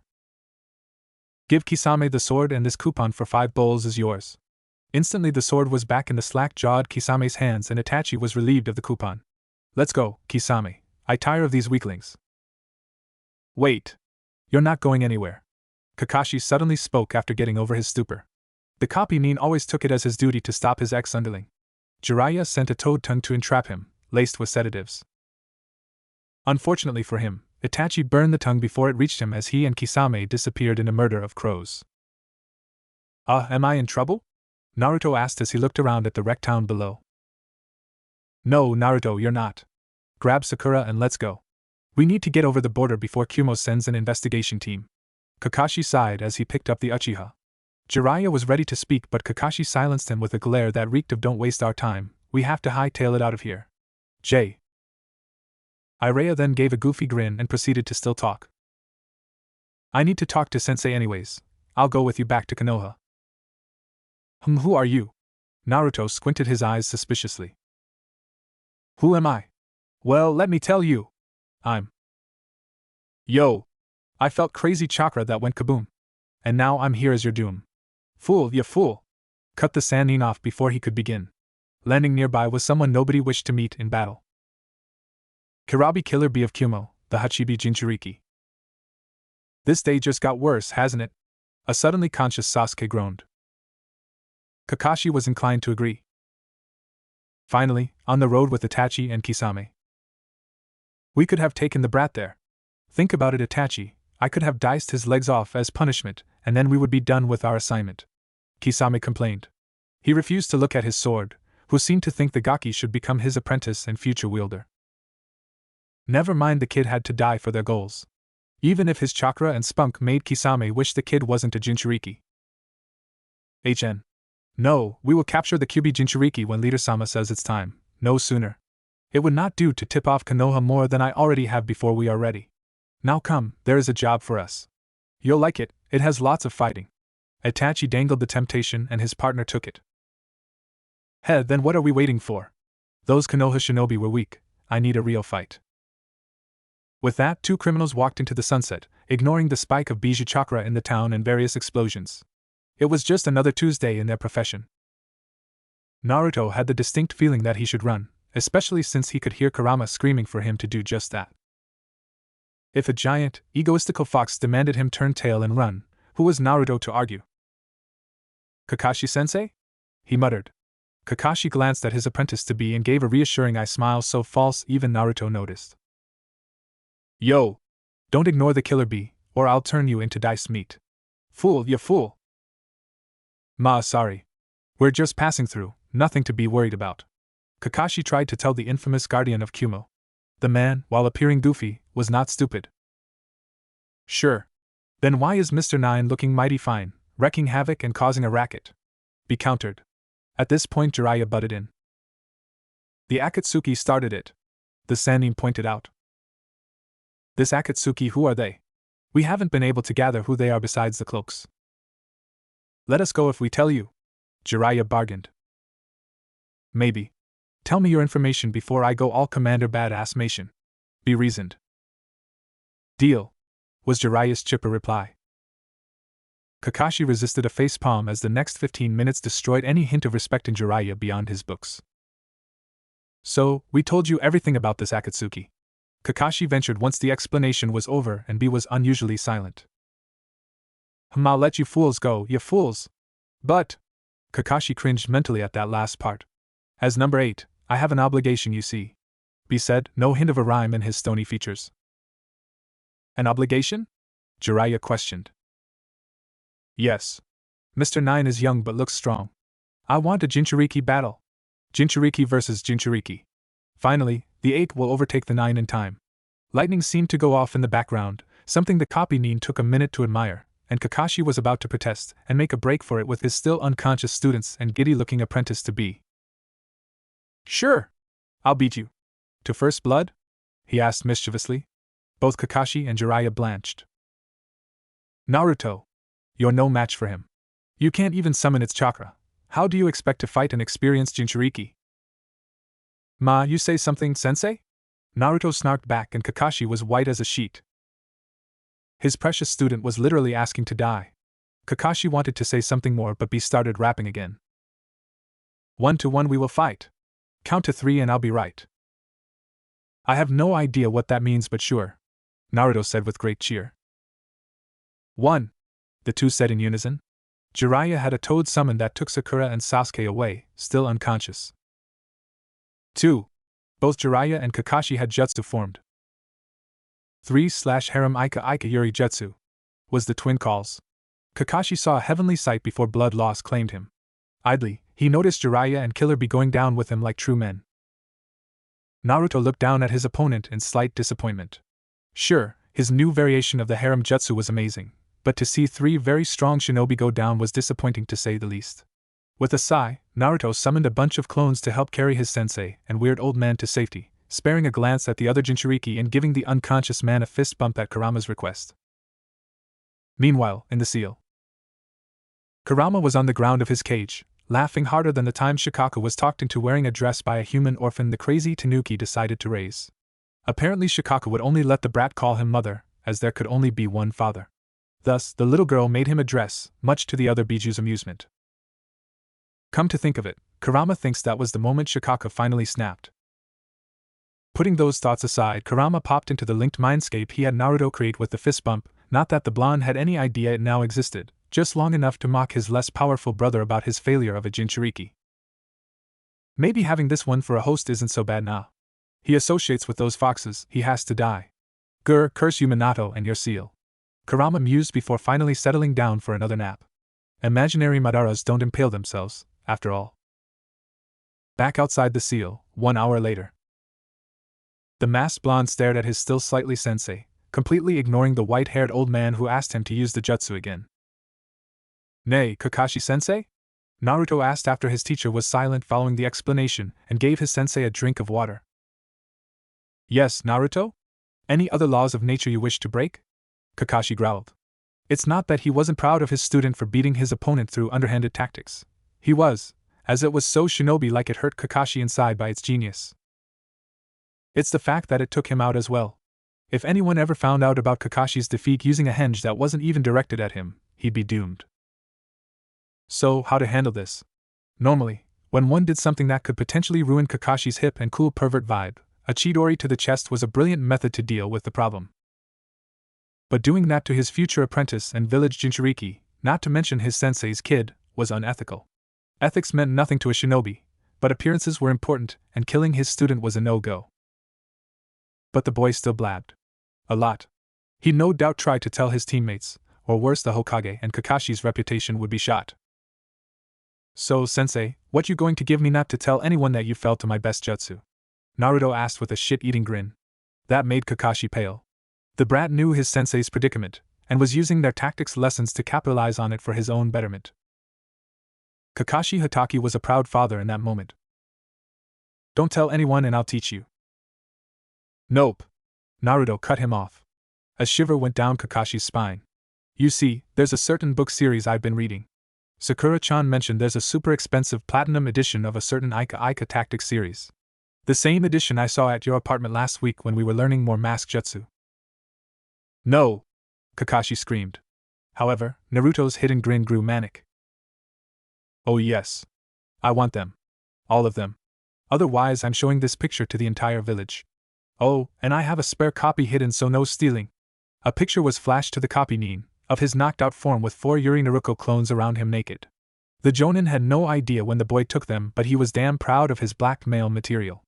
Even if said blackmail material would have every kunoichi after him. Not to mention Irika. Kakashi learned the hard way that anything involving Naruto made the man Kage level, and seeing Kakashi passed out with naked female versions of his student would no doubt make the Chunin think he was a creep. So, Kakashi did the only thing he could. Nay, Naruto Jiraiya-sama here is the author of God's Gift to Men. Give me all the copies of that picture, take a vow of silence, and I'll make him give you 2 copies of the silver edition. Kakashi bargained. Deal. Was the exuberant agreement. While the boy celebrated, Kakashi held a conversation via hands with Jiraiya, who had been silent in favor of observing his godson. Do it and don't try to steal him.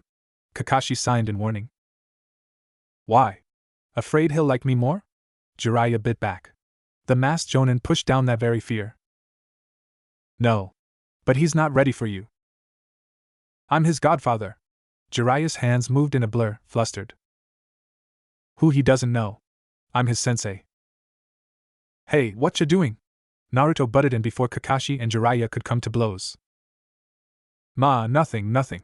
Introduce yourself to Jiraiya-sama. Before Naruto could speak, Jiraiya launched into a boisterous rendition of his normal introduction. By the end of it, the blonde genin was less than impressed. Pervy sage, was his immediate response. Kakashi grinned and I smiled at the slack-jawed, white-haired literary genius. Naruto, no need to be so technical. Well, Jiraiya-sama, we must be going. Konoha needs us back and all, just send those books through the mail. Ja-ni. Kakashi used a shunshin to take them away before the apprentice-stealing bastard got over his shock. In Fire Country. Later, Naruto looked at his sensei in confusion, while they hopped swiftly through the trees. Kakashi-sensei? He asked. Kakashi didn't glance up from his orange book. You say something? Why do I feel like we forgot something? That stopped the copy nin. Shit, Hokage-sama's going to kill me. Why? We left Sasuke and Sakura. We're screwed, Naruto said eloquently. His sensei's white complexion was the only verification he needed. 1 week later, Konoha. After turning around and running into an extremely irate Sakura and Sasuke escorted by a terrified Jiraiya, the man flinched every time Sakura smiled, worrying Kakashi to no end. Team 7 plus pervert made it back to the village in one piece. It was a time of great tribulations, where every moment Kakashi had to defend his mini-me project. No way was he letting Naruto become anything less than a hip and cool shinobi. If he had to see Jiraiya attempt to coax Naruto into signing the Toad contract one more time, the copy nin would destroy the scroll. Now Kakashi was free, well as free as one could be when under the Hokage's gleeful gaze when Naruto reported in their private report, read, no ANBU or the other genin, about his new jutsu. To Kakashi's astonishment, his leader gave the boy a ramen coupon, had him add it to the forbidden scroll, and sent him on his way with the promise not to tell anyone else. After that, Jiraiya finished his report and left abruptly for research. At that point it was just the Hokage and Kakashi, who would never admit the man made him want to pee his pants. Now that we have that whole mess cleaned up, mind telling me why you tried to bribe my surrogate grandson to lie in his mission report? The amused yet steely gaze somehow was more terrifying than the QB. As I thought. Now, a suitable punishment, besides the one of being added to the long list of Naruto's victims. Kakashi felt, in that moment, that maybe a new Chunin life would be worth it. After all, what his leader said he would be doing for the next week was a fate worse than death. That's when it hit him. Naruto planned it all. He was sure of it. The boy got his payment already for the pictures and then sold him out to the Hokage for ramen. If Kakashi wasn't the victim, he would be so proud. With Naruto at the ramen stand. Meanwhile, Naruto Uzumaki had the distinct feeling that he was being praised for something he didn't do. And his eye forgot something important, senses were tingling. It took another 5 bowls of ramen before he finally remembered. I wasn't supposed to mention my new jutsu in the report, was I? Oh well, Hokage Gigi won't punish Kakashi-sensei, he's too nice. With that, the clueless genin resumed his gorge. Konoha Shinobi Academy. Kakashi Hatake, killer of hundreds and dashingly handsome hero to his village, finally knew the true meaning of pain. No, it wasn't seeing his father commit seppuku to redeem the Hatake honor. No, it wasn't seeing his teammates die one by one, leaving his only friend a glorified stalker just wanting to beat him. And no, it wasn't even the various grave wounds he incurred across his illustrious career. It was teaching flower arranging to aspiring kunoichi ages 5 to 10. Kakashi-sensei, do you like my arrangement? I made it for you. Momo, an adorable child, asked with a sweet smile. The jonin was about to return an eye smile as a thank you, and send her off to make more like the other brats. Until he looked at the arrangement, and what the flowers meant. Anger. Resentment. Promises to hire someone take care of the one gifted within 7 days. In other words, a hit was put on him. But it's fine, right? Not like 6-year-olds could do much damage. That's what he assured himself with, even as his mind flashed to his own 6-year-old self who completed 15 assassinations. His most famous at the time was stabbing a Kumo jonin in the eye while the man slept, bypassing security. Yeah, he's definitely upping his security seals and surviving off prepackaged food. Worst part? Little Momo-chan bounded off so happy, he couldn't bring himself to fault her. Perhaps she was being manipulated. Irika certainly had enough motive to have him taken out. Sensei, how do I get the lightning to go all over again? A high-pitched voice whined as chakra burst behind him. Ah yes, his adorable apprentice learning how to use child Kakashi's favorite jutsu, electromagnetic murder. A great way to stun or kill your opponent, but requires the ability to evenly disperse lightning chakra. Something his student was struggling with. It was day 2 of his hell, and 5 more days of watching these brats would kill him. He had barely a week before the exams, and somehow he was supposed to get Naruto ready for the test? And his other students, but they were content with clones and Pakken. He was about to answer when his shinobi senses kicked in and Kakashi jumped into the nearest tree, avoiding the onslaught of tiny hands holding a variety of arrangements. The monsters didn't know tree walking, so he was safe. But them staring at his masked face made Kakashi shiver. Why must every kunoichi be so terrifying? Sensei, this is for you. Mine's the best. No, mine is back off, Bubble Face. Bubble Face? Well, at least my legs aren't thunder thighs. Why you? It appeared the 4th war was about to start around his tree, and Kakashi had to stop it. Curse the Hokage and his devious mind for punishment.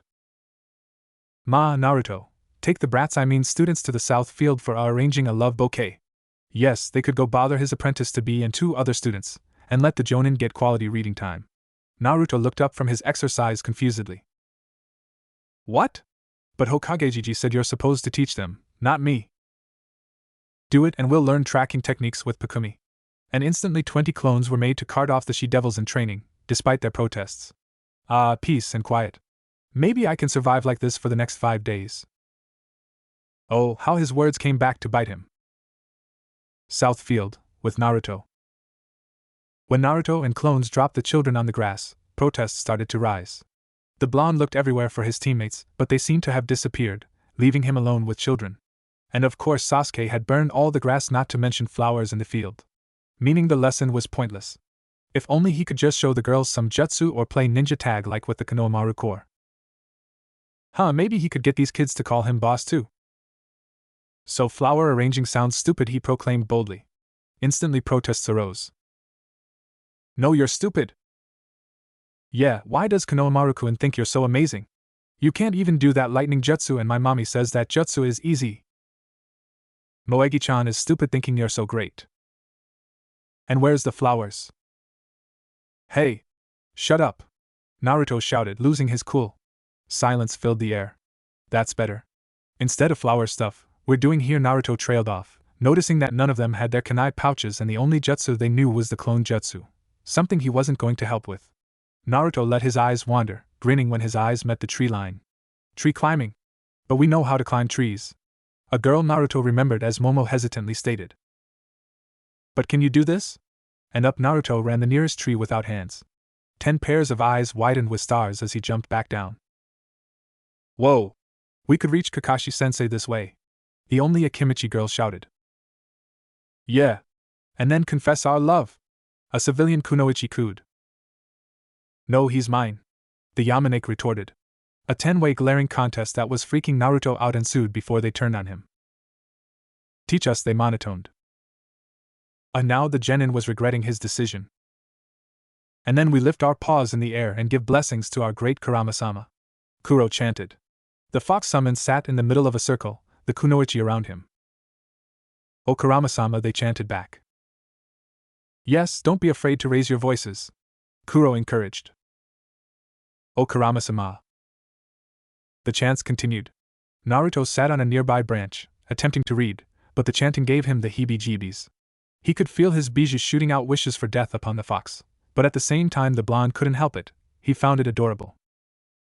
After watching every girl get to the top of the tree within an hour, Naruto learned one important fact: never underestimate a kunoichi with a crush. The whole time they were fantasizing about his sensei saying they were the best and accepting their flowers. It reminded him of his dear Sakura-chan with Sasuke, only more innocent, and no desires for marriage. But soon they all had it down, making the Jinchuriki equal parts nervous and jealous. They still had 2 hours before the class ended and Naruto wasn't about to test his sensei's patience by bringing the girls back. So, he called for backup, but tiny girls with puppies resulted in the traders abandoning him in the first 5 minutes. Thankfully, Kuro was more than happy to help. If only the fox wasn't teaching them to worship his bijou, not that they know it. The summoned creature kept what Kurama-sama was a secret. Repeat after me. Kurama-sama, we thank you for your bountiful favor. Kurama-sama, we thank you for your bountiful favor. The girls shouted back. O Kurama-sama, our lives are thanks to you. O Kurama-sama, our lives are thanks to you. When our hearts feel your claws impaling us, when your teeth bite our heads off, we know it's because we have truly earned your blessings. Now that was just disturbing in Naruto's mind, but the kids still went on.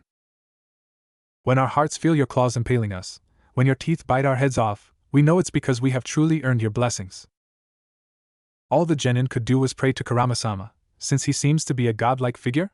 That none of the girls tell their parents about this. Soon, it was time to go, and Naruto used his brain for the first time to ensure he wasn't subjected to interrogation for attempting a coup. Nothing was supposed to be above the Hokage, not even Kurama-sama after all. The Kurama fan club is super top secret. Don't tell anyone or you'll panic, filled him, but Kuro saved him.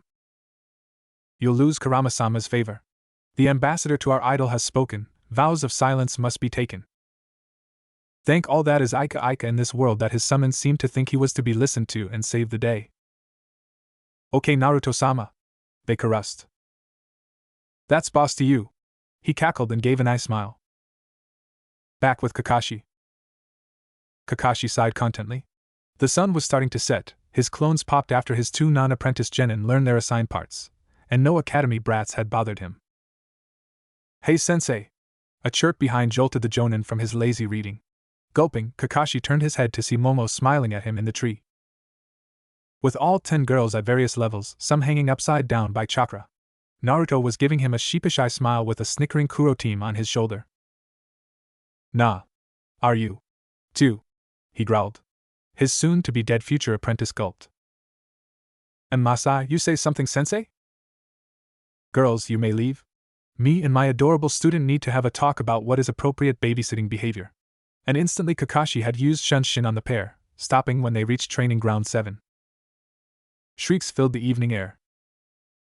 Meanwhile, on the road to Konoha, A certain red-headed psycho could be seen walking towards his target, bloodlust making his team queasy. All but the boy wished to turn back, but they couldn't. Suna had to pass the exams, to destroy the leaf once and for all. Mother soon. Soon you will have blood, Gaara rasped. And finally, with Danzo. Please don't make me do this again, Danzo-kun. You know how I hate punishing you. Irika chided in the dark of T&I. You'll never make me talk, boy. You hear me, Sarutobi. I will fix Konoha from the shadows. I did what I had to. The roots will cleanse the tree. A one-armed Danzo was so done with this shit. Stuck in here for days. All because Hiruzen couldn't handle him doing the best thing for Konoha. Hey, guess I have no choice. You brought this on yourself. If you just tell us how to deactivate the cursed seals, we could talk. Help us help you. Never. Danzo sneered. He resisted an eye roll as the upstart Ibiki fool was clearly better at interrogation came in once more. He just had to bide his time until the roots not captured freed him. Then, he could make Konoha in his image. With Tenzo, days before Chunin exams, Hokage's office. Team 7 was not an ordinary squad, not by any stretch of the imagination. In fact, in Tenzo's expert and most humble opinion, Konoha's Genin Squad 7 was the oddest bunch of lunatics he had the displeasure of observing, sanctioned stalking. First, there was their sensei, a man in his mid-20s who promoted porn to preteens while teaching them to kill in unique ways. This is excluding his rather strange obsession with creating a miniature version of himself without waiting for a biological child to grow up. Kakashi Hatake was never patient enough for dating, never mind raising the perfect mini-me, causing him to break and mold a defenseless child into his image. Naruto Uzumaki is this child, or rather demon trapped inside an innocent genin's body. No, Tenzo had zero delusions that the boy was the QB just biding its time to unleash. He wasn't that stupid. But any child who willingly broke into ANBU headquarters at 5 and painted Tenzo's mask bright orange right before an important mission was not a human but instead a monster who takes pleasure in others' pain. Tenzo refused to admit he held a grudge, and instead would point out that Naruto's yearly doctor appointment fiasco and gaining an affinity from lighting supported his claims. Seeing the boy let a kitsune summons of all creatures lead academy students and worshipping his biju was just a bonus for his reports. The other two members of Team 7 were less obvious in their insanity, but would qualify for the same cell in a mental hospital as their sensei and youngest teammate. There was Sakura Haruno, a repressed kunoichi who fought an inner battle of being a prim and proper lady in order to marry above her station versus exploring her more wild desires. Hence her voracious love of Ika and violent temper that topped most ANBU women when a fool stole their chocolate during that week of the month. Finally, there was Sasuke Uchiha, the only one Tenzo felt the least bit sorry for, not that it changed his assessment. The boyo excuse him, the Avenger studied too hard in the academy on subjects he had no business studying. He graduated, was, unfortunately, put in Kakashi's care, and proceeded to stand up for his beliefs of not reading smut. Tenzo had an inkling of respect for this until the coward gave in after one measly day of Kakashi-senpai's torture. At that moment Tenzo lost the respect, as he himself survived 5 years of it in ANBU with the man before he was dubbed a lost cause. Surely the Avenger could have lasted even a day. So to conclude, Hokage-sama, I formally request the entirety of Team 7 to be committed to the psych ward for thorough testing. Tenzo plopped down a complete 500-page packet with his observations color-coded by severity, and any broken rules and laws were properly bolded with an accompanied picture or witness testimony. Tenzo was quite proud of his work, if only his squad would stop sending him odd looks at squad dinners. Denied, the Hokage replied in a bored tone and set all of Tenzo's hopes and dreams on fire. Hokage-sama, I beg of you. The ANBU captain tried to beg only to be cut off by a glare. No, Tenzo, Team 7 is set to rake in millions for us through the Chunin exams. I had you watch them, yes, and I originally believed their particular brand of genius crossed into insanity. Genius? Hokage-sama, what they are a squad of geniuses, the next Sanin, I bet. While I disapprove of some of Kakashi's unique training methods, and I would be the first to admit their mission to lightning was a political nightmare, they are technically the strongest contestants we have. Their fights will be bloody, full of sparkles, and enjoyable for the nobles. And to take Naruto's chance to have fun killing off the next generation of enemies would be cruel after he so thoughtfully gave me a reason to arrest my old rival.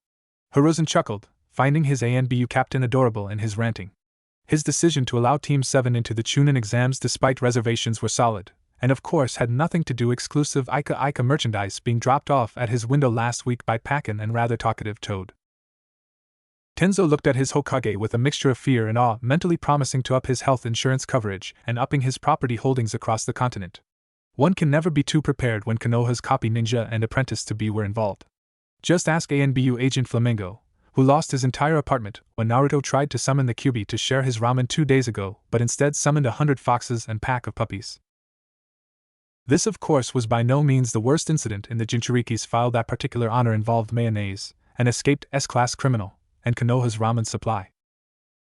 I understand, Hokage-sama, he finally said. His venerable leader just gave a kind smile and shooed him out. Oh, and continue to keep an eye on Kakashi, won't you? You never when he'll snap more than he already has, that it. The Hokage chuckled. As Tenzo walked down the hall, the man who survived 2 psychopaths found himself wondering if he could survive the particular psychosis known as Kakashi Hatake. Most likely not. With Iruka, same time. Oh, please, Iruka-sama. Just teach us. Teach us your ultimate jutsu. ANBU agent Flamingo cried out in earnest. Said Iruka-sama was just trying to grab his groceries before he spent a satisfying evening grading. Eh? You mean my water style, water wall? Iruka asked while dodging several ANBU members who continued to try and take his groceries from him. One particular ANBU found it prudent to fan the academy Chunin as he walked, thoroughly freaking Iruka out. No! Several frantic voices cried. Snickers of that's his best jutsu? Echoed, only to be silenced by an indigent snort. No, Iruka-sama. While that is a most excellent jutsu, we are referring to your ultimate technique, the one that makes you god amongst men. We're talking about Academy's super secret jutsu, Troublemaker Tracker. With Naruto. Boss. Teach us how to walk on water. Konohamaru ran into a tackle hug with Naruto, who was calmly reading the next installment in the glorious Ika series while Kakashi-sensei went to talk to a medic Nin or something. Naruto honestly couldn't find it in himself to make sense of half the stuff his sensei said, especially when he got a glint in his eye while muttering about the recovery time for eye implants. Sasuke seemed just as disturbed as he was for once. Clearly they were on their way to friendship. But I just taught you guys tree climbing, can't we just read? You, boss, we don't like your stupid books. Teach us water walking, Moegi demanded. 3 small masked faces pressed against his own, giving pleading eyes. Naruto sighed, and gave a nod. Then he brightened. I'll teach you water walking, but you have to do a little something for me. He smirked, though it was hidden by his face mask. Anything. They cheered. Oh, all right. I want you faces pressed closer, as he leaned back over the bridge, water rushing below him. Yes, boss? Udan asked. It's just a tiny thing. A thoughtful look on his face. Anything, we assure you, Moegi begged, wondering what they would have to do. Would he make them go on a secret mission? Do his paperwork? Well, if you're sure. Just tell us. They screamed. All 3 were worried now for what he demanded. Buy me ramen as much as I can eat. Instantly the 3 midgets understood. They would never be able to afford even a ramen snack of their boss, much less one of his binges. Of course, they had a generous benefactor who could pay up the difference so they could become epic shinobi like their boss. Sure thing, boss, Konohamaru assured. He then turned and whispered to Udan. We can sneak into Gigi's vault again, right? I think so. He always makes the passwords the Ika release dates, Udan assured.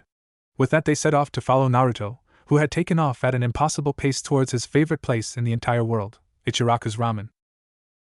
Or they would have, if they hadn't literally bumped into a strange shinobi within a block of the ramen stand. Well, what do we have here? Some Konoha brats who don't know respect. A cat monster with makeup chuckled darkly and lifted Konohamaru up by his scarf. Hey! Put me down, you cat monster! He cried. The monster took offense to this and started growling. A girl's voice stopped the hand that rose for a smack. Kankuro, put the brat down. We are guests here, don't draw suspicion. A kunoichi from the same village, Konohamaru realized based on her headband, scolded. Her outfit was strange, with a giant fan on her back and hair that just screamed angry. Come on, Temari, just a little lesson of a street urchin won't hurt. Nobody would him either, I bet. Konoha always did breed like rats, what's one less brat? No, now set him down before the one known as Temari was cut off by Naruto arriving. Hey! Get away from my minions, Suna and Aen! An enraged, red-eyed Naruto stood at the end of the sidewalk, clones already ready. 3 of his summons had their teeth bared, thirsting for blood. Boss! Moments before. Naruto had reached the place that sold God's gift to mankind in a torrent of dust and shouts. Tucci had greeted him as always, and I spared him a smile. "Ah, young Naruto, you're back. I didn't expect you so soon, not after you and your summons paid my bills for the next year a couple of days ago," Tucci said even as he prepared his favorite customers regular. Naruto had been so kind to have his ANBU friend Flamingo, poor sap, really, being named Flamingo of all animals, pay for him and his summons meals after poor Naruto got scooped up by his sensei for training. He did wonder why Flamingo flinched every time Tucci waved at him now. He gave good customer service, right? Ah well, you can't please everyone, he supposed. Well, my minions said they treat me to all I can eat if I teach them water walking, so lay them on me. The masked boy cheered. Now, here Tucci had a problem. On one hand, he knew he'd get paid one way or another. On the other hand, he wanted to see the money first, considering the source was 3 9-year-olds who liked to sneak around in square boxes. You could see his hesitance. Ah well, Naruto. Before that, could you maybe bring them here? I wouldn't want them to run out before paying you see? Naruto hummed, then gave a very Kakashi-like eye smile. I gotcha, Tucci. Ma, where are my minions anyways? I could have sworn they were following me. With a grumbled sigh, he left his measly completed 20 bowls, intent on dragging the brats back so he could feast after his long fast of 20 hours. Summoning jutsu. He called, summoning Pakumi, sure, Shiba's little pup, and Kuro. The 3 looked happy, though Kuro seemed miffed the puppies were called with him. Hey! What's the deal making me, the great Kuro-sama, work with the mutts? The fox whined. Pakumi took offense and yipped as she licked her master's hand. Kuro-sama, be nice. Pakumi-chan and Shiba-chan need to learn how to track, and Kakashi-sensei says I should summon them constantly to do so, Naruto said obliviously, completely missing the fact Kakashi wanted him to bond to the pack and forget the foxes, something Kurama wanted to, not that Naruto would notice. Now we need to find my minions. Pakumi, sure, Kuro, track. The 3 set off at the command, their contract masking their hatred for one another momentarily. They each stiffened at the smells of fear coming from Naruto's minions, and ran faster. Naruto kept along at their pace while his confusion at the urgency caused him to summon clones. Kakashi-sensei always said to flood your enemies and slaughter them mercilessly before asking questions, after all. What Naruto saw as he turned a corner chilled his blood to ice. Hey! Get away from my minions, Suna and An! An enraged, red-eyed Naruto stood at the end of the sidewalk, clones already ready with kunai. His summons had their teeth bared, thirsting for blood. Boss! The 3 shouted in relief. How Naruto wanted to kill the cat monster who threatened his minions, but the guy dropped Konohamaru in fear, letting them dart behind him. And now hold on. We didn't know they were one of yours, okay? Let's just talk this out, our villages are allies, right? The girl who Naruto thought had too much hair tried to reason. Briefly the Jinchuriki felt pride at how much he scared them, but the fact that his minions were halted in their mission to feed him a buffet stopped the feeling. Yeah, allies. The male said, or at least Naruto thought it was a male. Boss, he grabbed me after I bumped into him, I apologized too. Konohamaru promised. The girl is Temari, and I think the guy's name is Cat Monster. Naruto gave a soft eye smile and gave a thumbs up. Don't worry, Kono, I've got this. The masked genin turned towards his enemy. We're not allies, not when you hurt the Hokage's grandson, Cat Monster, he replied petulantly to the Sunanin. Cue the indigent squawk from said monster. Why you, that's it? You're not going to use crow, are you? Temari warned. He didn't reply, instead letting the bandages unravel much to Naruto's confusion. Kuro, run and get Kakashi-sensei, he ordered, and the fox looked indignant. Kuro opened his mouth to argue but was stopped by the arrival of a swirl of sand that morphed into another male. Kankuro, Temari. A monotone voice came from the boy, his hair blood red, smell matching. Pakumi and Sure quaked so hard they left for home, not that Naruto could blame them. The new guy made even Kurama quiver. I am not quivering. I am preparing to rip my crybaby little brother into 1,000 pieces. Let me out. Shikaku! Kurama protested in a scream, making Naruto wince. Shikaku? Who's that? Only the most insufferable weakling. He's what you call the Ichibi, and I only find your damn foxes more insufferable. Naruto decided that before his furry friend let another rant loose, he'd try a Kakashi-sensei method of stopping it. Ma, you say something? He mentally eye-smiled. That's it, fleshbag. Get the hell in here and die like the worthless human you are. When I'm finished, the blonde cut off the link hastily and focused on the conversation. Gaara? Hey, nice day we're having, huh? The newly named Kankuro greeted. Kankuro, shut up before I kill you. There was that monotone voice again. Alright. Your mother wants you dead, Gaara said aloud. Naruto stared back before deciding the guy needed a hobby. Your mother can't have my blood, but I could let her have an Ika book? Naruto offered, missing the facepalm his minions and the other Sunanin gave. Well, we're gonna go now, boss. Moegi stuttered out, not wanting to see her boss killed. Dragging along her friends, Moegi ran with the intention of finding help. She just hoped Naruto lasted long enough for said help to survive. Naruto didn't look at their departure, now intrigued. He pressed on, letting his face lose the demonic chakra. In fact, here's a copy for you too, my gift. After all, Kurama says you have the Ichibi, right? Well then, we're family since I hold the Kyuubi, and family sticks together. I'm Naruto Uzumaki, future Hokage, Naruto said bluntly and held out a book. Gaara and the siblings looked on in shock, though for different reasons. What's your name again? Temari and Kankuro were shocked that they actually ran into Konoha's Jinchuriki, and that the supposedly strongest of the 9 was not insane like their baby brother. Kankuro vowed to stay away from the little psycho, because anyone willing to talk to Gaara was a few screws loose, while Temari wanted desperately to interrogate everyone on where Suna went wrong to not get a Jinchuriki like Naruto Uzumaki. Gaara, on the other hand, had never had a gift really, especially not one given with a happy aura. He watched the book carefully, as if ready for gas or explosions to go off. It never did, to his hidden surprise. What confused him more was how happy this boy, this supposed carrier of the Kyuubi, was compared to him. Why did Gaara not get this happiness? He had to know, and killing the boy, this Naruto Uzumaki as he introduced himself, would not give him answers yet. I am Gaara, he said tonelessly. Naruto cocked his head to the side, wondering if the boy would take his gift. Well then, Gaara, don't you want the book? It's the best, yada I mean ma. A sand trickle cautiously grabbed the offending item. Ika. The Suna Jinchuriki sounded out. Something in the universe clicked as he, or rather, his sand, opened the novel, reading the first page. For no longer was Shikaku and him fighting for control. For once they both agreed, they must finish this story. Kankuro and Temari felt an odd sense of dread mixed with relief. Naruto just continued his novel where he left off. Later that evening.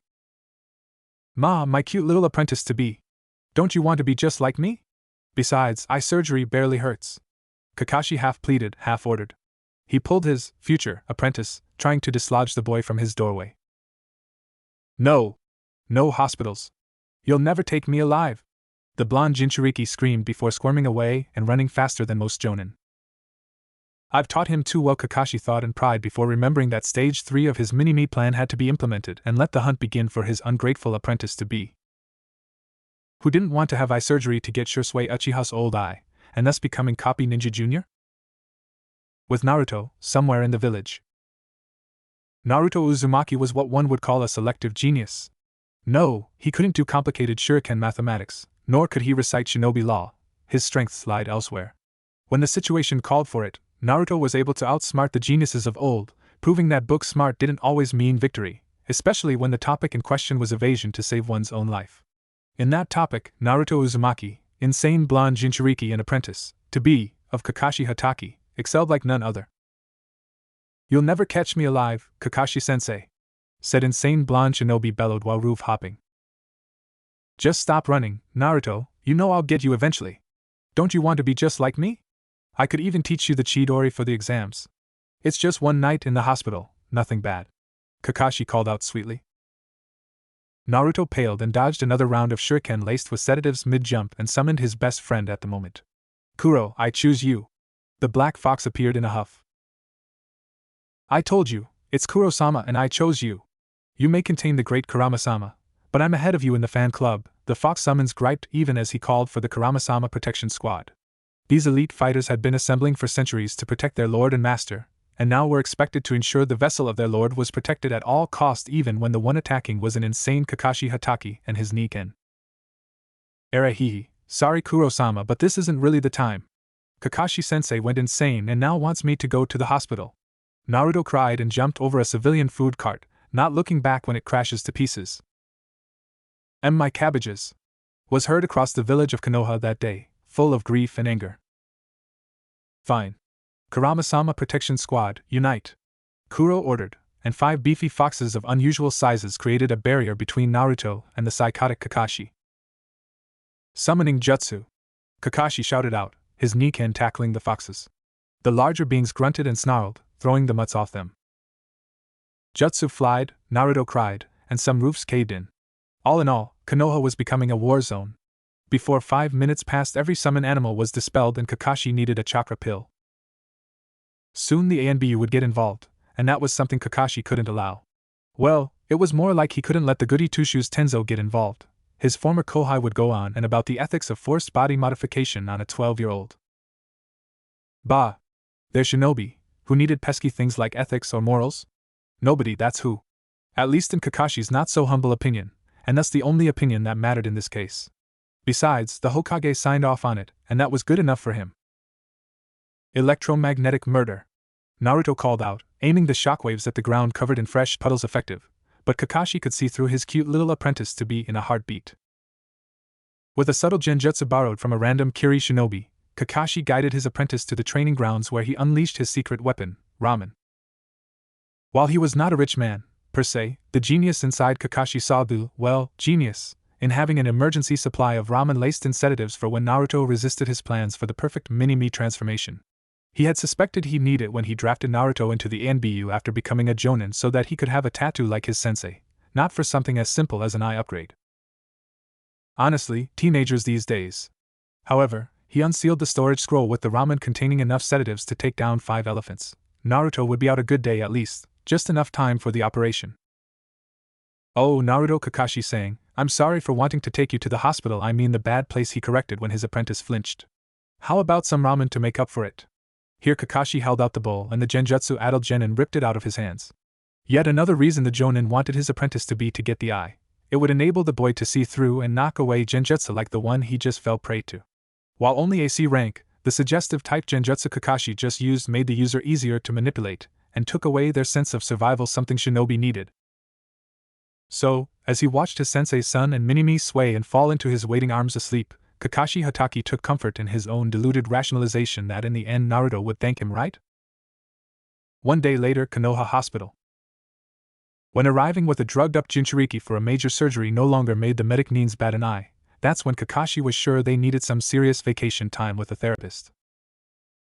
Now, after a successful surgery, Kakashi only had to subdue the enraged Kurama trying to leak chakra 5 times. Naruto lay bandaged and sleeping peacefully. It was so adorable, the left eye now being just like his own, minus the scar for now. Kakashi looked at his apprentice to be in pride, knowing he just had a few more steps before he outdid Guy in all aspects, and ensured the way of hip and cool survived his name joining the memorial stone. If only his apprentice would wake up. The exams started in 2 hours and they were the one event the Hokage would not tolerate Naruto being late for. If the genin stayed asleep much longer, Kakashi would have to cover for him, and if there was one man Kakashi dreaded being in the same room with, it was Ibiki Marino. The man was a sadist and the first proctor. So Naruto had to wake up. Hatake-san?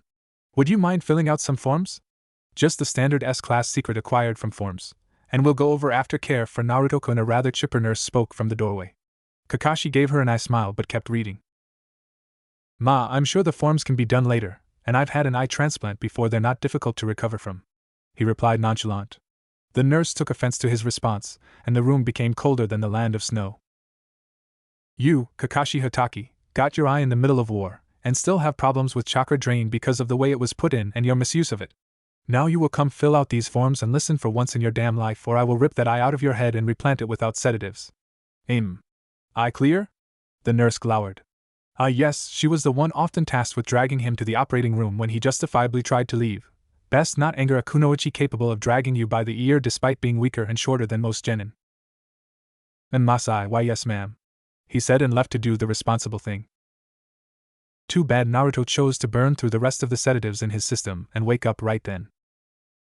Konoha's Chunin exams would never be the same again. With Naruto. Waking up was never one of Naruto's strengths, especially when the genjutsu he was subjected to, not that he knew, made everything fuzzy. But one thing that Naruto could always tell was when he was in the hell known as the hospital. What am I doing here? Gotta get out before the demons find me. No shots, not today, not for the future Hokage. Naruto babbled on while tearing off every scrap of bandage, including the mass around his left eye. He grabbed the various gear and clothing items, throwing them on haphazardly and bolting out the window, idly wondering why he could see so much better. He'd asked Sensei when he saw him before the test. No doubt his team was waiting for him. Inside the seal. Damn you Kakashi and you Minato for sealing me in this brat. Kurama raged. He couldn't believe it. His container, a holder of the sharingan. He had celebrated the demise of that horrid clan, and was happy they weren't around, thank you very much. But now his pathetic vessel had the means to subdue him, Kurama the Great. What's next, chakra chains? Kurama shuddered at his dark mind and drifted off to that nightmare. Konoha's Shinobi Academy. Sakura and Sasuke looked at their bumbling idiot of a teammate from behind Ika, horrified. Sakura was ready to barf, wondering how the heck Naruto was related to Sasuke enough to get the sharingan. Only Uchihas and Kakashi-sensei could use it, and there's no way Naruto had some Uchiha give him their eye, right? The way it only opened in one eye fully formed was disconcerting, but Sakura planned to research the hell out of it. Sasuke dropped his book and stared, dumbstruck. Hey guys, what's wrong? We still have half an hour, I'm not late. The blonde rubbed his head awkwardly, blinking the bright sun away. Naruto, what the hell did you do? He growled. What do you mean? He asked innocently. Cue the twin face palms. Your eye, Naruto Baka, how did you awaken the sharingan? Sakura demanded. Naruto stared in confusion. Huh? I don't have a sharingan.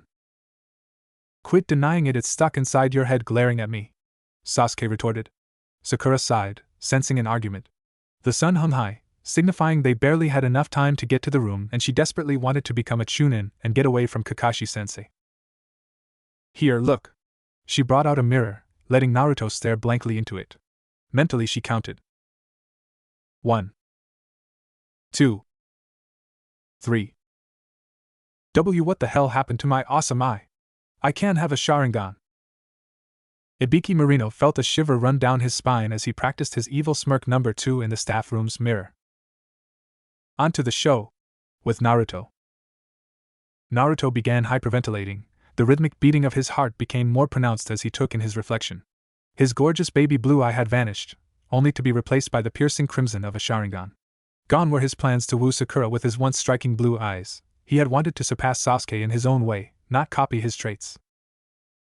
The thunderous wail of his heart was quickly overpowering his common sense. No. He could not let this continue. Take it out. Kurama's voice jolted him out of his stupor.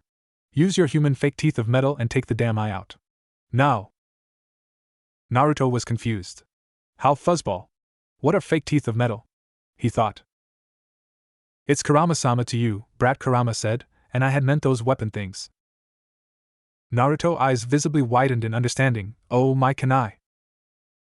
Yes, that. Use that and scoop the cursed eye out. Hell no, that sounds painful. Naruto yelped mentally. The very idea, he shuddered. Kakashi-sensei loved to scare him with the story of how he had lost his own eye. Naruto didn't want to go through that, not when he couldn't even remember how he had gotten it. It came from your delusional sensei, brat, Kurama deadpanned. You don't want to be like the Uchiha brat, do you? Well then, carve it out. No fear. Stop acting like a baby and act like a bijou. Besides, I'll heal it up instantly. Promise? Bijou's honor, Kurama said. What Kurama failed to say was that he would be in immense pain for days. Come to think of it, Kurama was not entirely sure it was a good idea to do this when his host was going against Shikaku's host, but then again, the brat was immortal considering everything he had gone through. He'd survive probably. With a resigned gulp, Naruto took a kunai out of his pouch and raised a shaky hand towards his face. With a deep breath, he readied himself for the pain to come. No worries, right? Kurama would heal him up and he would be able to look for his eye later. If he found out that Kakashi-sensei had done this, he would be buying Naruto 1,000 bowls of ramen. Meanwhile, in Konoha's hospital, Kakashi Hatake collapsed in relief that he was finally done with the damn paperwork. He couldn't wait to take his cute little apprentice to his exam, and of course if he educated him about the benefits of said amazing eye, there would be nothing wrong with that. Then a vision of him bankrupt and sobbing over empty ramen bowls struck him like a lightning bolt at the cliffs. It meant nothing, right? Back with Naruto. He brought the kunai up to his eye in a single smooth motion. Naruto was ready for this. Ready to be free. Just before he could commit to the action, a kick to the stomach and a hand twisting the knife out of his grasp stopped him. Yoch! He wheezed in pain. While looking up to spot his attacker, tears began to well in his eyes. Naruto saw a panicked-looking Sasuke. You idiot! Sasuke said. His voice dripped with pure unadulterated venom. You do not ever treat a sharingan with such disrespect. But I have to get rid of it. Naruto protested. You will, after the exam. At a proper hospital, quit flinching, it's just a word. Sasuke gripped his hand tighter and motioned Sakura to grab Naruto's other arm. For now you will keep your headband over the eye so it doesn't kill you. You must protect it with your life, or I will end your miserable existence. Clear? Sasuke looked winded at the longest sentence he had likely said since he learned to scowl, and even Sakura looked surprised at his passion. Sure, Sasuke. Naruto would never admit Sasuke scared him at that moment. He focused instead on ignoring Kurama's enraged yelling about being a wimp. And the old Sasuke was back. So much for communication. The trio made their way inside. When Naruto was messing with his headband, it slipped up right as they came upon the henged Izumo and Kotetsu. He blinked in surprise and shrugged. Hey Izumo, Kotetsu, Naruto called out. Their jaws dropped at the sight of the infamous orange menace with the sharingan. You're on the wrong floor, we need to go to floor 3, remember? Are you guys trying to take the exam again? Naruto ignored the mass of now grumbling genin and his teammates, continuing up. Shoot, Ibiki's gonna kill us, Kotetsu said. Izumo gulped loudly. We were supposed to keep these losers away from the test, so he wasn't surrounded by maggots. They could only look on as the genin teams trailed behind Team 7, the most infamous team in Konoha at this point, to their rather violent boss. Maybe he won't notice? Izumo suggested. Kotetsu could only deadpan at his best friend as if he was a delusional maniac. With a sigh, he used a shunshin to take them to the proctor room, knowing it could be their last day on the planet. Outside testing room. Didn't Kakashi-sensei say he would be here to send us in? Naruto asked. Sasuke sighed, Sakura following. They had hidden in the hallway while they watched other genin rush to the entrance of the exam room. Sakura insisted they let the cannon fodder take any traps, and successfully avoided Naruto's so-called eternal rival. Finally, they reached the door only to find no sign of their sensei. They were at the door with no sign of their sensei. Great, he's late for his own team's test, Sakura said. She was less than impressed with her sensei already. At this point, though, she just needed to make Chunin and transfer to a new squad with Sasuke. My cute little genin. Have you little faith in your sensei? Speak of the devil and he shall appear in a slouch. None at all, Sakura deadpanned. Sasuke said. It translated roughly to no way in hell. Of course, sensei. And then there's Naruto. After you buy me ramen for the stupid eye, that is. There were his shinobi tactics. Naruto mentally high-fived himself for that one. Kakashi looked heartbroken that his genin were so cold. And Naruto. You wounded me, my apprentice-to-be and technically other genin. Aren't you liking your new weapon of death? Kakashi asked. He couldn't let his project fail now. The Hokage was eager to see how Naruto performed with the eye. Naruto squinted his eyes at his sensei, and then huffed as Sasuke pulled his headband over it. Keep it covered, People steal Uchiha eyes. Sasuke is right. Only uncover it if you need to and watch the chakra flow, Kakashi added. He then proceeded to look at the window and magically deduced the time. Long story short, his genin were about to be late. Look at the time. Okay, remember to only kill non-Konoha contestants, and to make Chunin. Do it and you each get an advance copy for the newest Ika Tactics series first book. The bribery worked as the three genin were experiencing varying degrees of excitement. Even with the mask, Kakashi noticed Naruto was the most obviously happy. Kakashi mentally promised himself that during the month before finals he would snuff out everything uncool and unhip about his apprentice. The three genin his genin, he reminded himself, and pride strode into the room as if they owned the place. Kakashi could not be prouder if he tried. Well, he would be prouder when Naruto took his first assassination mission and made ANBU, but those were long-term goals. For now, he was proud. Time for Ichi Ika, Kakashi, you deserve it. Inside the testing room. Stepping inside the testing room with all the killing intent took the entire Team 7 back to the many times when Kakashi hit them with his own killer intent at random times training, missions, the hot springs, though that one left Kakashi in the hospital when the Kunoichi felt his killing intent from over the wall and got annoyed. However, the current level was their sensei on a good day, and thus could not faze them in the slightest. Sasuke and Sakura did the smart thing and casually pulled out Ika in hopes of drowning the masses out. Naruto, though. Guys, think Kakashi-sensei would train them to use killing intent better? They're kinda weak, Naruto said. He gave a closed-eye smile, missing Sasuke and Sakura gulp knowing that everyone heard them and would now be out for their heads. Even the other Konoha genin were slightly red with bloodlust. Oh, a little Konoha baby trying to sound tough? A mass of bandages was in Naruto's space.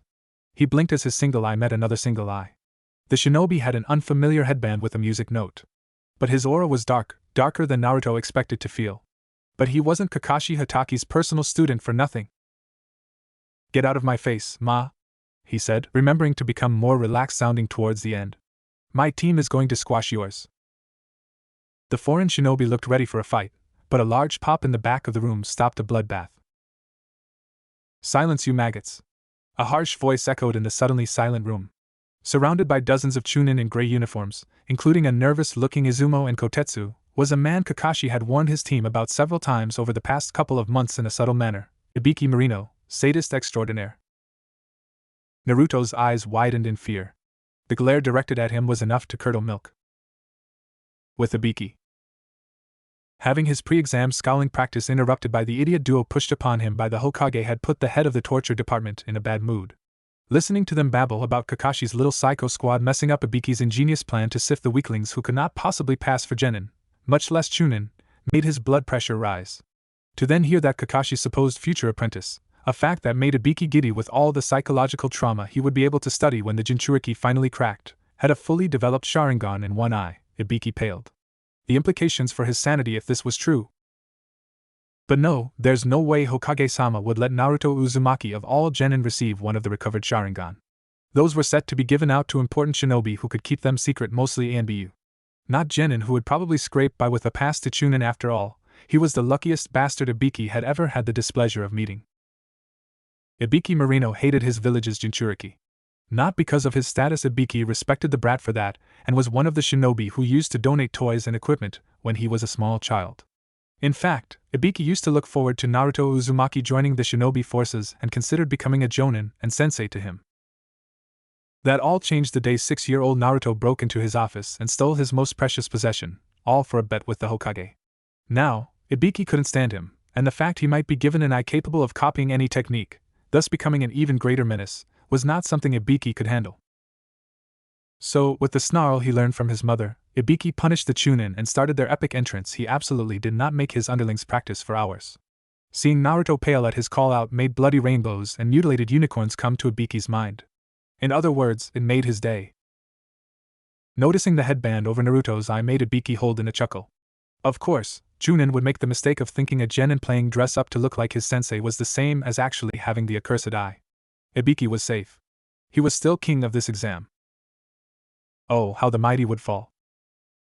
Later, the beginning of the exam. Naruto never liked written tests.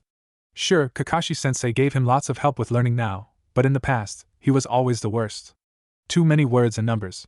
He was a more hands-on shinobi, thank you very much. Seeing this written exam have questions that made him feel like the stupid dead last of the academy was not how he envisioned a chunin promotion would go. A chunin promotion was supposed to go. And to get disqualified if he was caught cheating only 5 times? That was even worse. If only Sakura or Sasuke was next to him to help him out. Hinata was running a fever like always, trying to ask for help or something, but Naruto didn't have time for her. He had to think fast to get at least one question done. This headband itches too, he thought in annoyance. Sasuke had insisted he keep it covered, but Naruto couldn't take it. Surely lifting it up for a second wouldn't hurt, right? Just to let the eye breathe. It would be down again before anyone noticed. With that justification, Naruto lifted his beloved headband to its original position, not noticing the various proctors fixating on his position. That's much better. Now, time to ace this stupid test. As his excitement grew, Naruto didn't notice the subtle shift of his eye, activating on instinct to its new owner. Looking up, Naruto saw the proctor Ibiki glaring at him. Naruto gulped and raised a hand, letting a smile form behind his face mask in an attempt to be nice. Sakura had always told him that those friendly with the teachers got the best grades. With Ibiki. Of course, the brat actually got a sharingan. Shursui Uchiha's by the looks of it, the most overpowered eye Ibiki had ever seen. For most of the exam, Naruto had been helplessly not writing anything. But now he looked relaxed, happy even. The fact that he had the audacity to give him a masked smile and wave meant Ibiki was challenged. The genin challenged him. Ibiki would not lose. Too bad marking off for using dojutsu was against regulations or some other political crap. But Ibiki would win, if not at disqualifying him, then at intimidation. So, Ibiki met the eyes of his enemy head-on, beginning the most important stare-down in his life. A stare-down that he would triumph in. Back with Naruto. Wow. This eye is kinda cool, Naruto thought as he tracked every movement in the room. Staring straight ahead couldn't get accused of cheating. After all, he was amazed at how all the pencils moved and people twitched. Things were so clear. However, the clock showing 20 minutes left was an unpleasant wake-up call. He had to hurry. Naruto's nervousness skyrocketed with each tick on the clock. He unconsciously pulsed chakra into the eye, and reality began breaking. If only the proctor would quit creeping him out by staring. With Ibiki and proctors. First there was the glare. Now a tiny black flame burst on the clock, incinerating it. Ibiki sealed it away in one of his special scrolls made for when he faced Itachi Uchiha without sparing it more than a glance. He couldn't let the genin distract him, clever as it was. Izumo yelping as his chair turned to bugs and Kotetsu attempting to inch away from a flame erupting in the air was no consequence. Naruto still refused to back down, so Ibiki wouldn't either. While he could now disqualify the brat, doing so would be a cop-out. By Ibiki's impeccable ability to tell time, they had 1 minute left. Then a timer in his pocket would go off. He could do this. That was until his bandana just turned to ash, ruining his big reveal. Naruto. Naruto wasn't sure who was making the flames appear, but they had to stop. He could hardly focus. Worse was there were less than 40 teams left, and each time one left an ominous chuckle would echo throughout the room. It sounded a lot like Kurama, but Naruto wasn't sure if it actually was his furry friend. He had to concentrate, and that was impossible when random things kept happening. One thing that bugged him, though, was Ibiki. Kakashi-sensei always told them he had something cool under his headband bandana, and Naruto really wanted to see it. No, gotta focus, ba. I gotta know what's under his bandana. Naruto found himself staring at it in hopes it would go away so he could get his answers. To his surprise, it did. On the now exposed head was a map of scars not even a mother would find pretty. Ibiki's face was turning red. Wow, that looks painful, Naruto blurted out. He instantly regretted it as Ibiki's red face turned murderous. What did you say? Ibiki whispered dangerously. A timer buzzed in the background for the 10th question. Did you say something? Naruto tried. It only seemed to make Ibiki madder. Ibiki trailed off, then smiled. It wasn't a nice smile. Alright, pencils down, he said. Pencils dropped everywhere. It's time for the 10th question.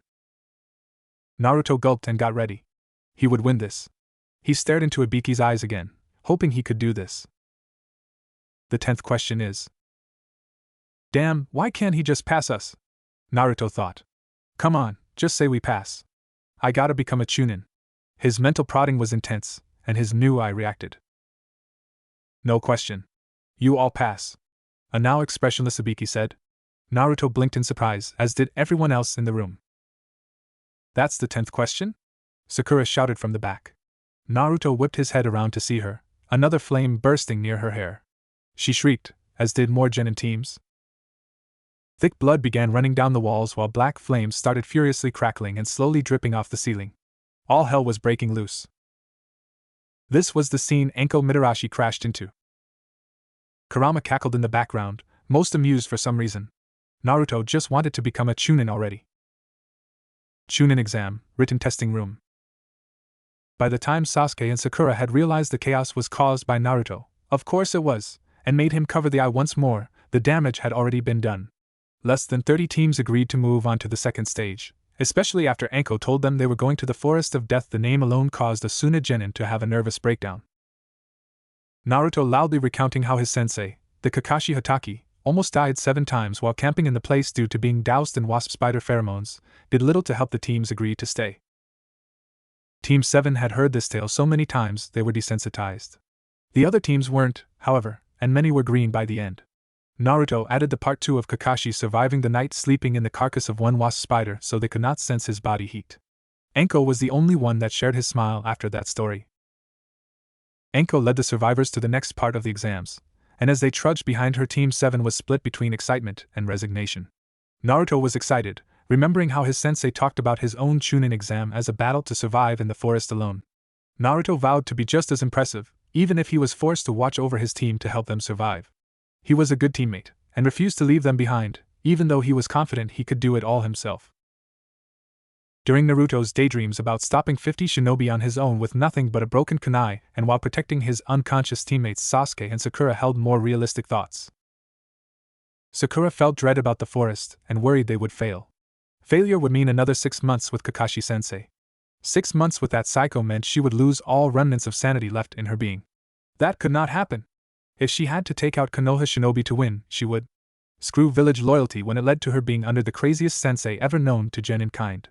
She just had to drag her teammates through the forest, pass, and request a new squad with Sasuke. Sasuke grumbled internally about the possibility of them failing whatever objective they faced. If he failed, not that he would ever fail, then he would be stuck on Team 7 with the lunatics called his teammates.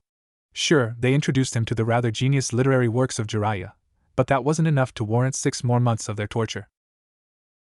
Sasuke would make his team win, and request a new, sane team. Oh, and surpass his brother, of course. We're here. Sasuke grunted as they came upon the ominous fence. Whispers broke out, and Sasuke knew this was where they could do some psychological damage to the enemy or competition. Books out now, he ordered. Sakura shrugged and pulled out her current volume. Soon she was absorbed, yet still listening for information like their sensei taught them. Naruto, unsurprisingly, was already reading, his mask hiding the smile at whatever brave deed the hero did. Sasuke shook his head, knowing Naruto was so simple-minded. Good thing he had an actual Uchiha to keep him alive in the forest, even if it was mainly for the eye's sake. Listen up, maggots. You 30 no wait, 29 squads are the less than pathetic lot that somehow survived. I'm willing to bet that less than half of you make it out of my forest alive and intact. Anko said as the genin's whispering grew anxious, her smile cocky and bloodthirsty. I want to go home, Chuji whispered a little too close to Anko. She casually whipped a kunai in his direction. Chuji whimpered as it grazed his cheek, more so when Anko appeared behind him and snickered. What's this? A little gaki who wants his mommy, she mocked. Everyone was silent as she gazed around. The many genin, with the exception of Team 7, were looking at her in a mix of awe and fear, as they should. Everyone except the members of Team 7, however. The trio leaned against the fence, each reading from the stupid books that Kakashi worshipped. While she admired their guts and audacity, they were ruining her image. Especially the blonde-haired one in silver, she realized. That was new now, Anko could make an example out of them here, but it was far past time to start, and she could just laugh when they did not make it out of the forest in one piece.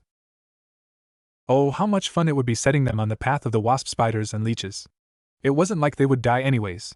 After all, if Anko's yearly supply of poisons couldn't kill the Jinchuriki during his checkups, nothing could. With Naruto at their gate. Hey, Gaara! Naruto greeted him after seeing their gates were next to each other. He ran over and held up a fist to the still-reading Jinchuriki. Said Jinchuriki blinked at the raised hand, his sand creeping up in defense. That is not a normal hand sign, Gaara noted. Naruto could only laugh at the strange words. Ma, it's not a hand sign. It's a fist bump. You hit it back. He raised it closer, and Gaara hesitantly lifted his sand to mimic. Naruto looked at the strange way to fist bump but let it go and hit the sand. Neither Jinchuriki noticed the others looking on in shock. This high five accomplished nothing. Sure, it did. We're friends now, and you have some of my power or something. Oh, here. Naruto pulled out a small stack of books, passing them over to a now very interested Gaara. These are the rest of the series. I believe I say thank you in this situation. Gaara glanced over to Temari, who nodded shakily. She still wasn't quite comfortable with this new and improved Gaara. Ma, it's no problem. Hey, Shrimp, what happened to your eye? Why is it covered? Kankuro blurted out. Naruto was about to bite out a response, but Sasuke was instantly dragging him away, hand covering his mask. He ended up waving at Gaara, who hesitantly returned it. Naruto Uzumaki Temari sighed. For a masked genin, he was kind of cute, she had to admit. Hey sis? Yes, Kankuro? Temari did not appreciate her thought process being interrupted. Why are you blushing? A fan decapitating his puppet was Kankuro's answer. Meanwhile, in the seal. Damn Uzumakis! Curse you to hell! Kurama roared. He banged his skull against his cage, hoping it would wake him up from this nightmare. Stupid Kurama! I should just eat your brat. That's it, I'm having Gaara spill your blood. The whiny, nasally voice of his little brother made Kurama wish they could actually die. Shikaku had joined the seal. This is payback, you know, Ibiki sniggered. Sad part is that he was right. This is what Kurama got for asking his Jinchuriki to fist bump one person so he could rub it in his brother's face that his Jinchuriki got knocked out by a naked body. Payback's like an Uchiha with a hangover, it seems. Forest of Death, later. We've been walking for hours, Sasuke, Naruto said, his voice much like a petulant child's. They had been on the path to the tower, avoiding a creature Naruto was certain came from hell, wasp spiders. The 8-legged, flying arachnids with stingers on them flew in packs and had decided they wanted Team 7 to be their next meal. Too bad for them that Naruto's eye was acting up again. No doubt the creatures would be on the endangered list by nightfall if the fire to their nest was any indication. Of course, Naruto had not been aware he was the one doing the spontaneous combustions. Shut up. We are reaching that tower by nightfall and that's that. Sasuke said. Naruto huffed at the clear dismissal. Then a thought occurred to him. Wait, but we don't have an Earth Scroll, Naruto said. Yeah, Naruto's right for once, Sakura agreed. I want to get this phase over quickly and finish up Jiraiya's daring escape from the vile Petamaru. Naruto looked at Sakura, eyes alight with excitement. Oh, that part. I skipped ahead to that chapter, and I gotta say it was so yada. Especially when he was cut off by a murderous aura emanating from Sakura. You spoil the book and I spoil your life expectancy, she threatened. Sakura never liked spoilers, especially on such divine literature as Aika. Why yeah, of course Sakura. But you know, spoilers aren't bad, believe it. They don't make you not read a story, right? Naruto. Sakura growled and raised her fist. Before it ended in bloodshed, Sasuke gave a famous Uchiha glare. Stop being so annoying. We will get to the tower soon, Sakura, and we can all read without spoilers. Eventually we can steal a scroll off a Team HN. Naruto and Sakura gave sheepish agreements, and the team began a quicker pace to the tower until a giant snake tail crashed into the trees, blocking their path. If you desire an Earth Scroll, Naruto-kun, I could give it to you for a price. An ominous chuckle resounded around the now crushed forest. The head of the snake rose to tower over them, giving a hiss. Oh yeah? And what's the price, creepy snake? Naruto asked. Creepy snake? What? No, you imbecile. I am not a snake, I am the ominous voice chuckled once more and a poof of smoke appeared on the snake. A male figure appeared with a smirk. I am the most powerful shinobi in this village, no, the world. I am Orochimaru.